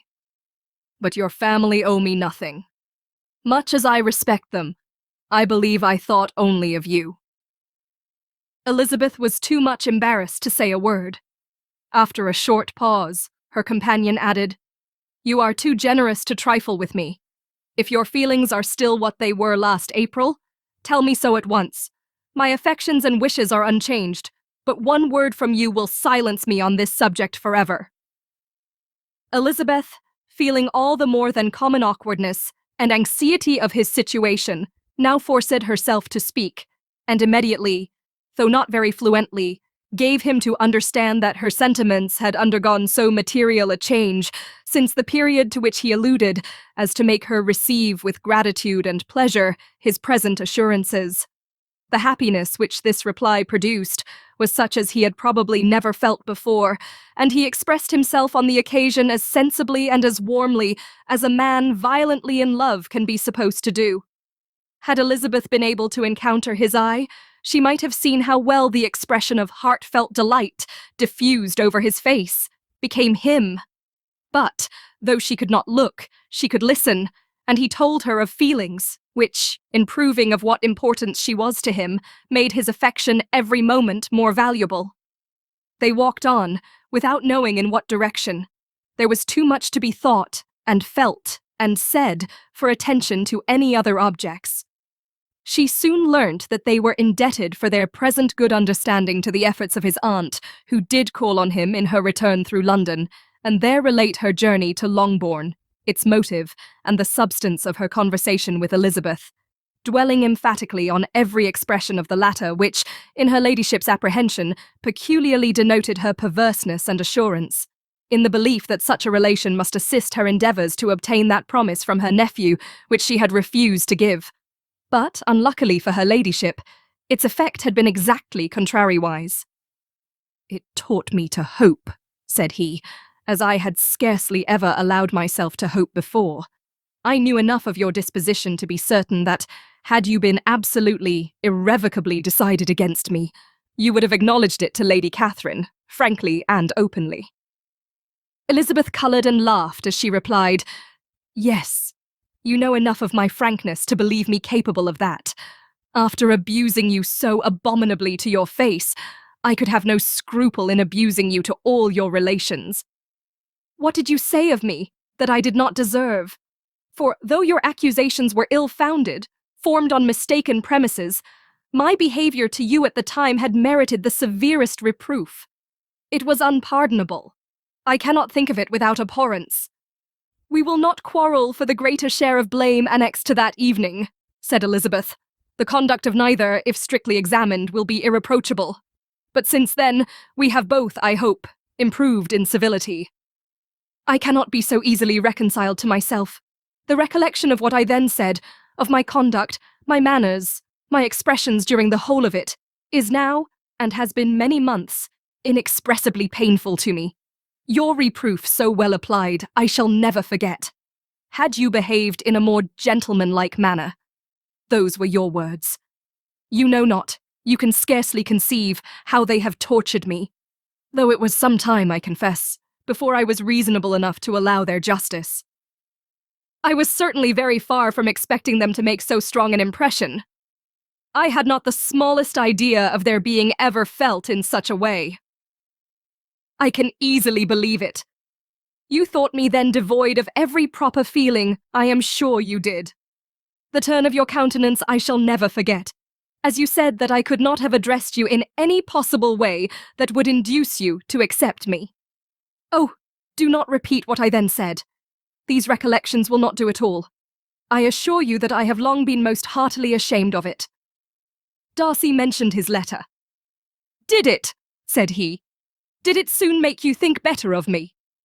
Did you, on reading it, give any credit to its contents?" She explained what its effect on her had been, and how gradually all her former prejudices had been removed. "I knew," said he, "that what I wrote must give you pain, but it was necessary.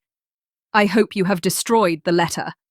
There was one part especially, the opening of it, which I should dread your having the power of reading again. I can remember some expressions which might justly make you hate me. The letter shall certainly be burnt, if you believe it essential to the preservation of my regard, but though we have both reason to think my opinions not entirely unalterable, they are not, I hope, quite so easily changed as that implies." "When I wrote that letter," replied Darcy, "I believed myself perfectly calm and cool, but I am since convinced that it was written in a dreadful bitterness of spirit." The letter, perhaps, began in bitterness, but it did not end so. The adieu is charity itself. But think no more of the letter. The feelings of the person who wrote and the person who received it are now so widely different from what they were then, that every unpleasant circumstance attending it ought to be forgotten. You must learn some of my philosophy. Think only of the past, as its remembrance gives you pleasure. I cannot give you credit for any philosophy of the kind. Your retrospections must be so totally void of reproach that the contentment arising from them is not of philosophy, but, what is much better, of innocence. But with me, it is not so. Painful recollections will intrude which ought not to be repelled. I have been a selfish being all my life, in practice, though not in principle. As a child, I was taught what was right, but I was not taught to correct my temper. I was given good principles, but left to follow them in pride and conceit.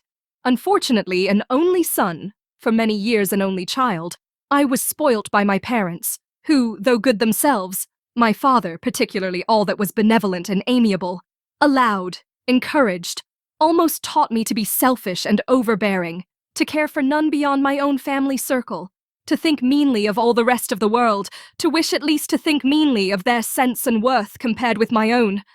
Such I was, from 8 to 28, and such I might still have been but for you, dearest, loveliest Elizabeth.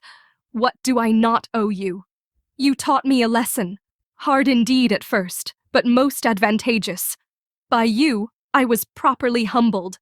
I came to you without a doubt of my reception. You showed me how insufficient were all my pretensions to please a woman worthy of being pleased. Had you then persuaded yourself that I should? Indeed I had. What will you think of my vanity? I believed you to be wishing, expecting my addresses.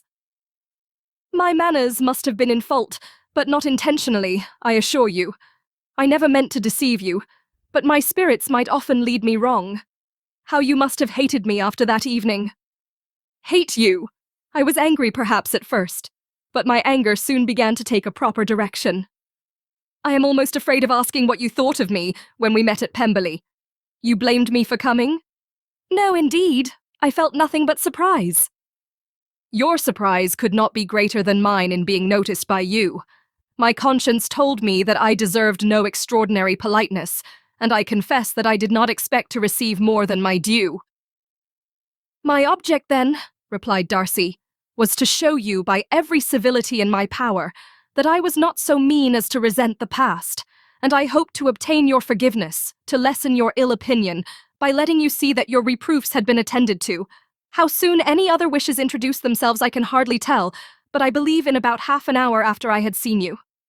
He then told her of Georgiana's delight in her acquaintance, and of her disappointment at its sudden interruption, which, naturally leading to the cause of that interruption, she soon learnt that his resolution of following her from Derbyshire in quest of her sister had been formed before he quitted the inn, and that his gravity and thoughtfulness there had arisen from no other struggles than what such a purpose must comprehend.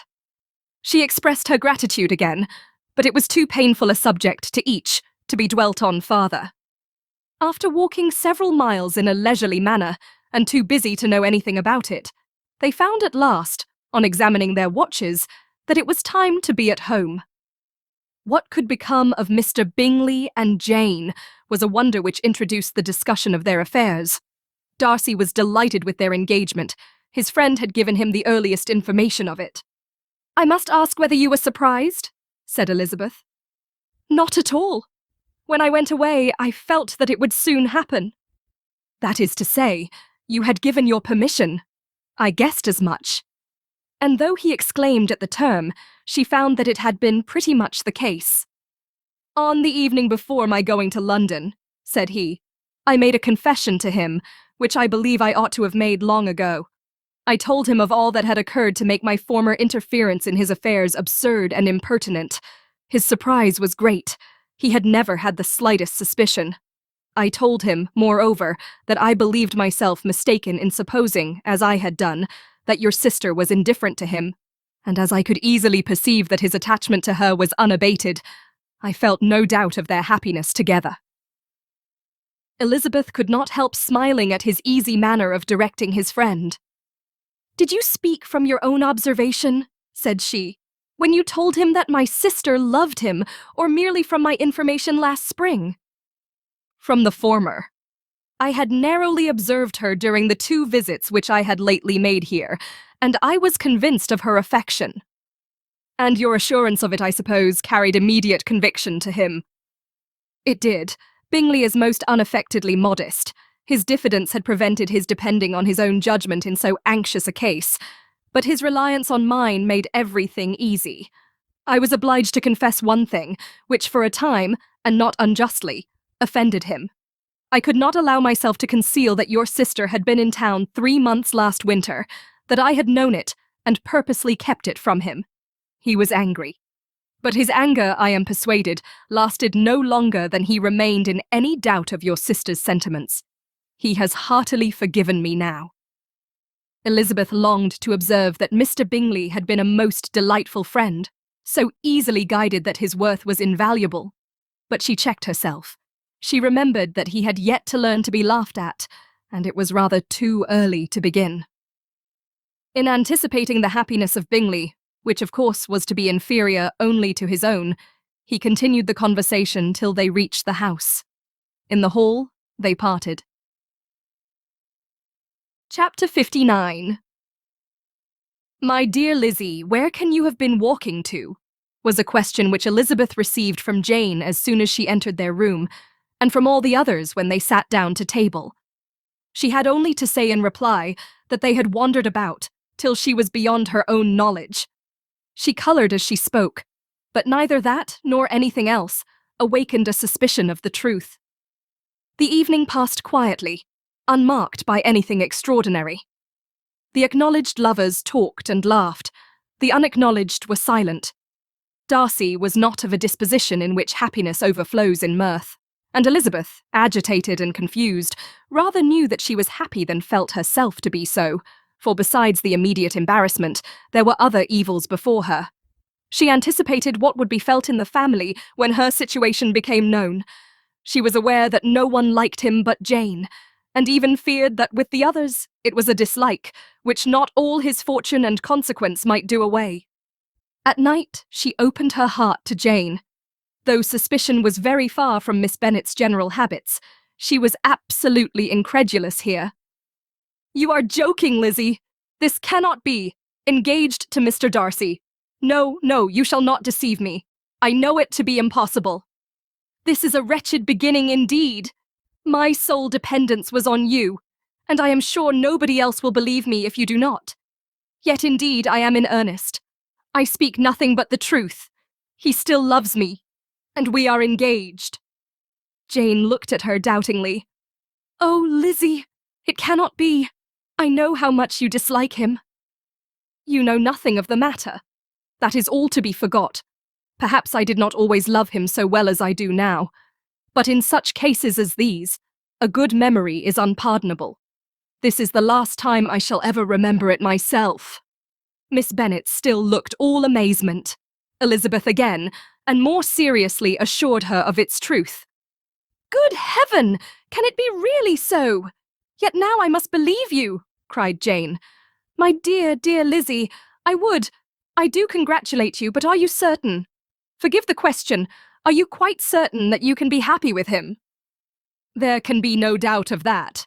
It is settled between us already that we are to be the happiest couple in the world.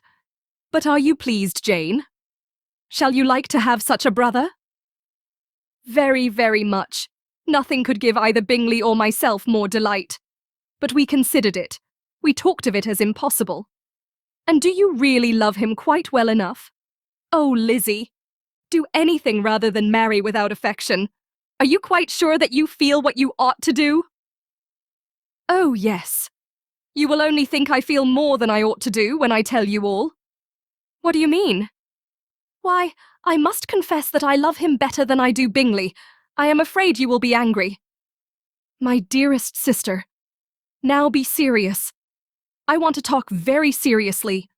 Let me know everything that I am to know, without delay. Will you tell me how long you have loved him?" "It has been coming on so gradually that I hardly know when it began, but I believe I must date it from my first seeing his beautiful grounds at Pemberley." Another entreaty that she would be serious, however, produced the desired effect, and she soon satisfied Jane by her solemn assurances of attachment.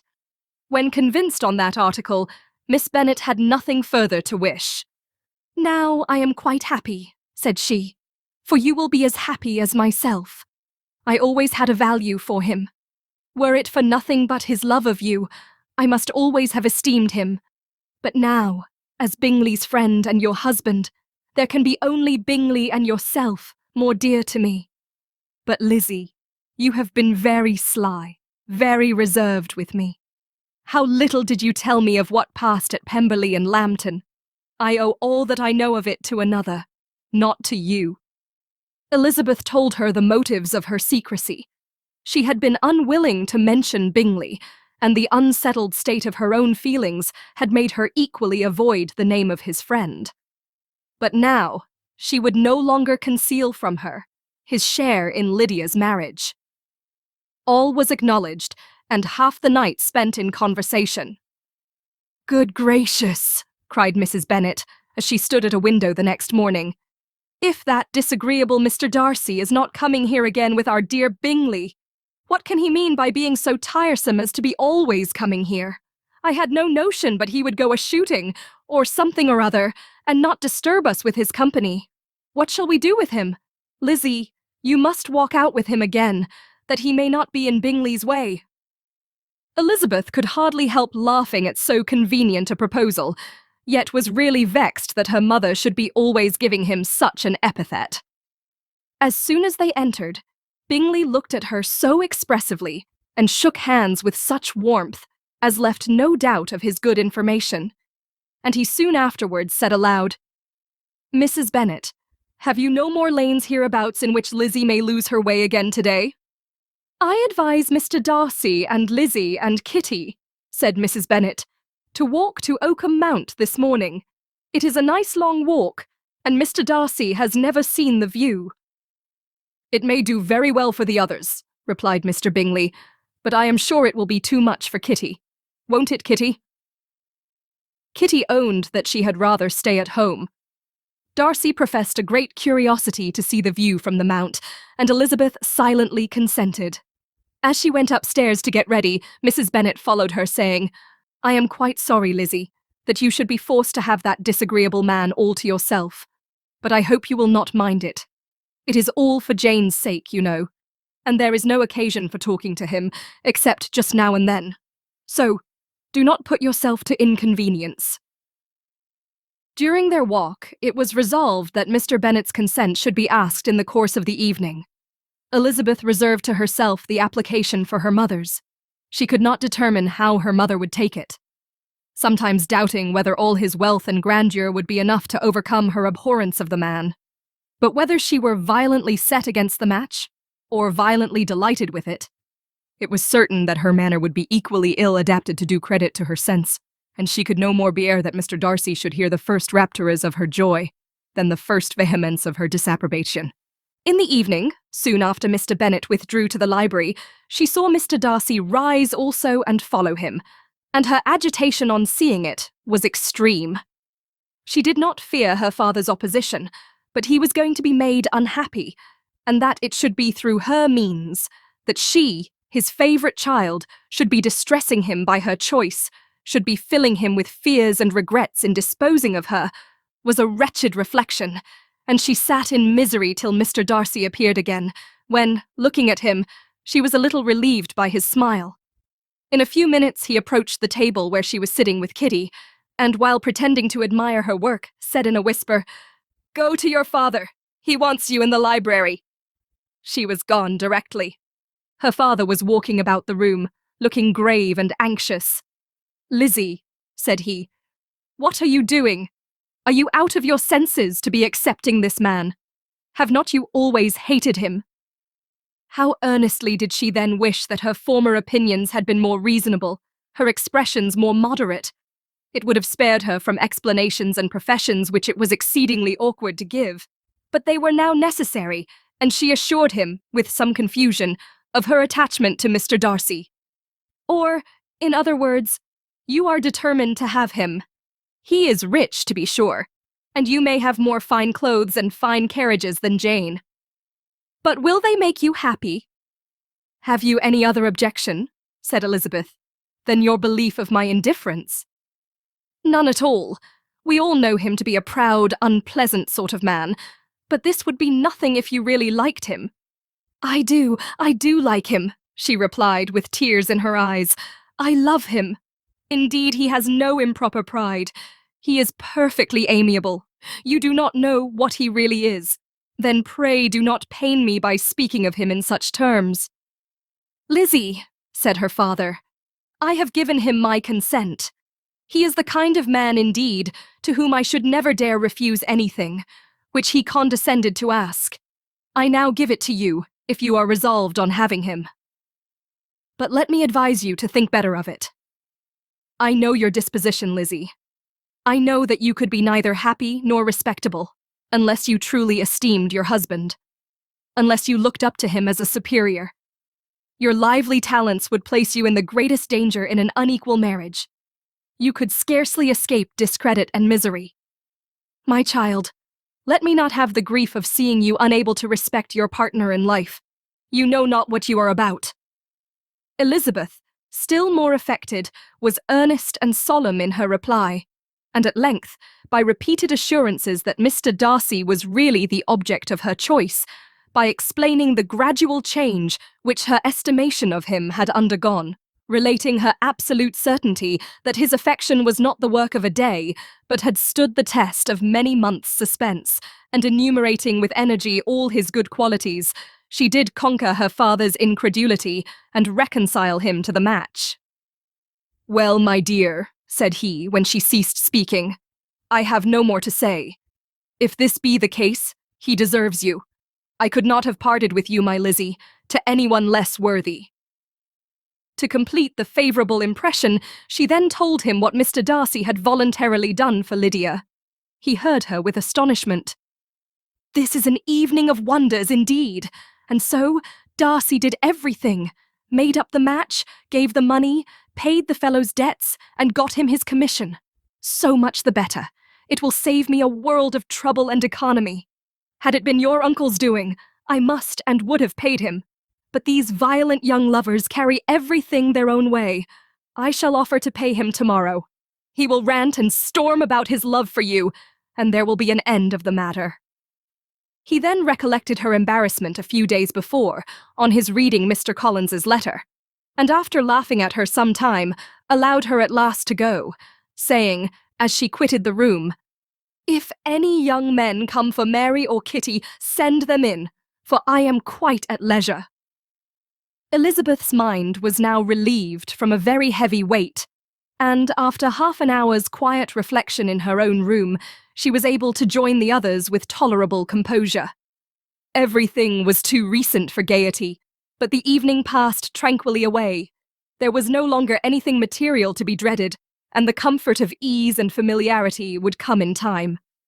When her mother went up to her dressing room at night, she followed her and made the important communication. Its effect was most extraordinary, for on first hearing it, Mrs. Bennet sat quite still and unable to utter a syllable. Nor was it under many, many minutes that she could comprehend what she heard, though not in general backward to credit what was for the advantage of her family, or that came in the shape of a lover to any of them. She began at length to recover, to fidget about in her chair, get up, sit down again, wonder, and bless herself. Good gracious! Lord bless me! Only think! Dear me, Mr. Darcy! Who would have thought it? And is it really true? Oh, my sweetest Lizzie! How rich and how great you will be! What pin money! What jewels! What carriages you will have! Jane's is nothing to it, nothing at all. I am so pleased, so happy. Such a charming man, so handsome, so tall. Oh, my dear Lizzie, pray apologize for my having disliked him so much before. I hope he will overlook it. Dear, dear Lizzie, a house in town, everything that is charming, 3 daughters married, 10,000 a year. Oh, Lord, what will become of me? I shall go distracted. This was enough to prove that her approbation need not be doubted, and Elizabeth, rejoicing that such an effusion was heard only by herself, soon went away. But before she had been 3 minutes in her own room, her mother followed her. "My dearest child," she cried, "I can think of nothing else. 10,000 a year, and very likely more. 'Tis as good as a lord, and a special license. You must and shall be married by a special license. But, my dearest love, Tell me what dish Mr. Darcy is particularly fond of, that I may have it tomorrow." This was a sad omen of what her mother's behaviour to the gentleman himself might be, and Elizabeth found that, though in the certain possession of his warmest affection and secure of her relations' consent, there was still something to be wished for. But the morrow passed off much better than she expected, for Mrs. Bennet luckily stood in such awe of her intended son-in-law that she ventured not to speak to him unless it was in her power to offer him any attention or mark her deference for his opinion. Elizabeth had the satisfaction of seeing her father taking pains to get acquainted with him, and Mr. Bennet soon assured her that he was rising every hour in his esteem. "I admire all my 3 sons-in-law highly," said he. "Wickham, perhaps, is my favourite, but I think I shall like your husband quite as well as Jane's." Chapter 60. Elizabeth's spirits soon rising to playfulness again, she wanted Mr. Darcy to account for his having ever fallen in love with her. "How could you begin?" said she. "I can comprehend your going on charmingly when you had once made a beginning, but what could set you off in the first place?"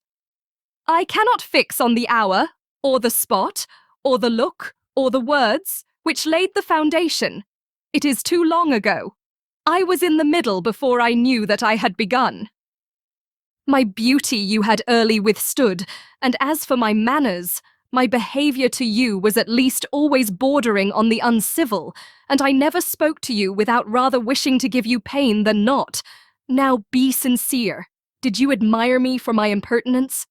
For the liveliness of your mind, I did. You may as well call it impertinence at once. It was very little less. The fact is that you were sick of civility, of deference, of officious attention. You were disgusted with the women who were always speaking, and looking, and thinking for your approbation alone. I roused and interested you, because I was so unlike them. Had you not been really amiable, you would have hated me for it. But in spite of the pains you took to disguise yourself, your feelings were always noble and just, and in your heart, you thoroughly despised the persons who so assiduously courted you. There, I have saved you the trouble of accounting for it, and really, all things considered, I begin to think it perfectly reasonable. To be sure, you knew no actual good of me, but nobody thinks of that when they fall in love. Was there no good in your affectionate behaviour to Jane while she was ill at Netherfield? Dearest Jane, who could have done less for her? But make a virtue of it by all means. My good qualities are under your protection, and you are to exaggerate them as much as possible. And in return, it belongs to me to find occasions for teasing and quarrelling with you as often as may be. And I shall begin directly by asking you what made you so unwilling to come to the point at last. What made you so shy of me, when you first called and afterwards dined here? Why, especially when you called, did you look as if you did not care about me? Because you were grave and silent, and gave me no encouragement. But I was embarrassed, and so was I. You might have talked to me more when you came to dinner. A man who had felt less might. How unlucky that you should have a reasonable answer to give, and that I should be so reasonable as to admit it. But I wonder how long you would have gone on if you had been left to yourself. I wonder when you would have spoken if I had not asked you. My resolution of thanking you for your kindness to Lydia had certainly great effect. Too much, I am afraid. For what becomes of the moral, if our comfort springs from a breach of promise? For I ought not to have mentioned the subject. This will never do. You need not distress yourself. The moral will be perfectly fair. Lady Catherine's unjustifiable endeavours to separate us were the means of removing all my doubts. I am not indebted for my present happiness to your eager desire of expressing your gratitude. I was not in a humour to wait for any opening of yours. My aunt's intelligence had given me hope, and I was determined at once to know everything. Lady Catherine has been of infinite use, which ought to make her happy, for she loves to be of use. But tell me, what did you come down to Netherfield for? Was it merely to ride to Longbourn and be embarrassed? Or had you intended any more serious consequence? My real purpose was to see you, and to judge, if I could, whether I might ever hope to make you love me. My avowed one, or what I avowed to myself, was to see whether your sister were still partial to Bingley, and if she were, to make the confession to him which I have since made. Shall you ever have courage to announce to Lady Catherine what is to befall her?" "I am more likely to want more time than courage, Elizabeth, but it ought to be done, and if you will give me a sheet of paper, it shall be done directly." "And if I had not a letter to write myself, I might sit by you and admire the evenness of your writing, as another young lady once did. But I have an aunt, too, who must not be longer neglected." From an unwillingness to confess how much her intimacy with Mr. Darcy had been overrated, Elizabeth had never yet answered Mrs. Gardiner's long letter, but now, having that to communicate which she knew would be most welcome, she was almost ashamed to find that her uncle and aunt had already lost 3 days of happiness, and immediately wrote as follows: "I would have thanked you before, my dear aunt, as I ought to have done, for your long, kind, satisfactory detail of particulars. But to say the truth, I was too cross to write. You supposed more than really existed, but now suppose as much as you choose. Give a loose rein to your fancy. Indulge your imagination in every possible flight which the subject will afford, and unless you believe me actually married, you cannot greatly err. You must write again very soon, and praise him a great deal more than you did in your last. I thank you, again and again, for not going to the lakes. How could I be so silly as to wish it? Your idea of the ponies is delightful. We will go round the park every day. I am the happiest creature in the world. Perhaps other people have said so before, but not one with such justice. I am happier even than Jane. She only smiles. I laugh. Mr. Darcy sends you all the love in the world that he can spare from me. You are all to come to Pemberley at Christmas. Yours, etc." Mr. Darcy's letter to Lady Catherine was in a different style, and still different from either was what Mr. Bennet sent to Mr. Collins, in reply to his last. "Dear Sir, I must trouble you once more for congratulations. Elizabeth will soon be the wife of Mr. Darcy. Console Lady Catherine as well as you can, but if I were you, I would stand by the nephew. He has more to give. Yours sincerely, etc." Miss Bingley's congratulations to her brother on his approaching marriage were all that was affectionate and insincere. She wrote even to Jane on the occasion to express her delight and repeat all her former professions of regard. Jane was not deceived, but she was affected, and though feeling no reliance on her, could not help writing her a much kinder answer than she knew was deserved. The joy which Miss Darcy expressed on receiving similar information was as sincere as her brother's in sending it. 4 sides of paper were insufficient to contain all her delight and all her earnest desire of being loved by her sister. Before any answer could arrive from Mr. Collins, or any congratulations to Elizabeth from his wife, the Longbourn family heard that the Collinses were come themselves to Lucas Lodge. The reason of this sudden removal was soon evident. Lady Catherine had been rendered so exceedingly angry by the contents of her nephew's letter that Charlotte, really rejoicing in the match, was anxious to get away till the storm was blown over. At such a moment, the arrival of her friend was a sincere pleasure to Elizabeth, though in the course of their meetings she must sometimes think the pleasure dearly bought when she saw Mr. Darcy exposed to all the parading and obsequious civility of her husband. He bore it, however, with admirable calmness. He could even listen to Sir William Lucas when he complimented him on carrying away the brightest jewel of the country, and expressed his hopes of their all meeting frequently at St. James's with very decent composure. If he did shrug his shoulders, it was not till Sir William was out of sight. Mrs. Phillips's vulgarity was another, and perhaps a greater, tax on his forbearance. And though Mrs. Phillips, as well as her sister, stood in too much awe of him to speak with the familiarity which Bingley's good humour encouraged, yet, whenever she did speak, she must be vulgar. Nor was her respect for him, though it made her more quiet, at all likely to make her more elegant. Elizabeth did all she could to shield him from the frequent notice of either, and was ever anxious to keep him to herself and to those of her family with whom he might converse without mortification. And though the uncomfortable feelings arising from all this took from the season of courtship much of its pleasure, it added to the hope of the future, and she looked forward with delight to the time when they should be removed from society, so little pleasing to either, to all the comfort and elegance of their family party at Pemberley. Chapter 61. Happy for all her maternal feelings was the day on which Mrs. Bennet got rid of her two most deserving daughters. With what delighted pride she afterwards visited Mrs. Bingley and talked of Mrs. Darcy may be guessed. I wish I could say, for the sake of her family, that the accomplishment of her earnest desire in the establishment of so many of her children produced so happy an effect as to make her a sensible, amiable, well-informed woman for the rest of her life.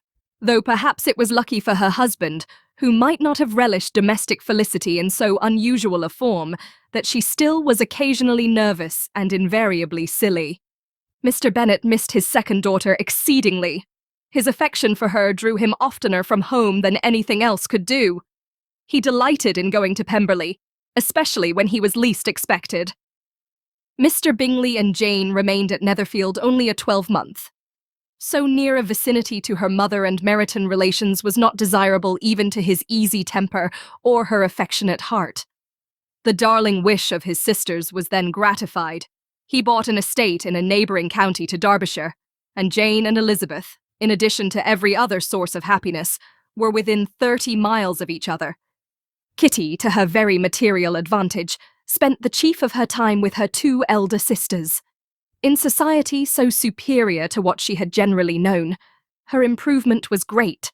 She was not of so ungovernable a temper as Lydia, and, removed from the influence of Lydia's example, she became, by proper attention and management, less irritable, less ignorant, and less insipid.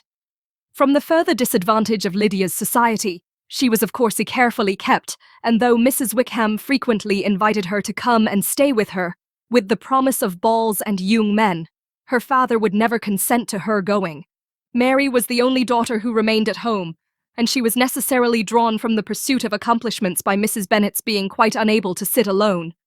Mary was obliged to mix more with the world, but she could still moralize over every morning visit, and as she was no longer mortified by comparisons between her sister's beauty and her own, it was suspected by her father that she submitted to the change without much reluctance.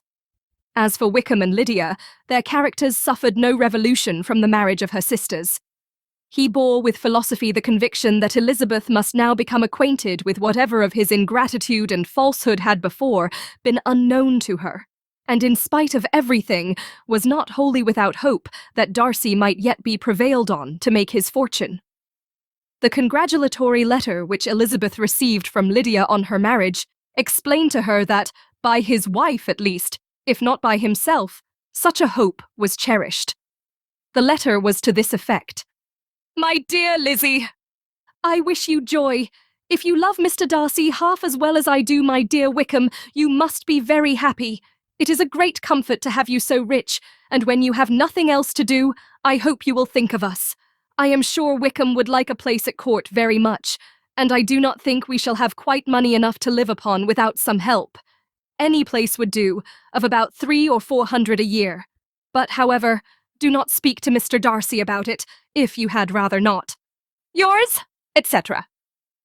As it happened that Elizabeth had much rather not, she endeavoured in her answer to put an end to every entreaty and expectation of the kind. Such relief, however, as it was in her power to afford, by the practice of what might be called economy in her own private expenses, she frequently sent them. It had always been evident to her that such an income as theirs, under the direction of two persons so extravagant in their wants, and heedless of the future, must be very insufficient to their support. And whenever they changed their quarters, either Jane or herself were sure of being applied to for some little assistance towards discharging their bills.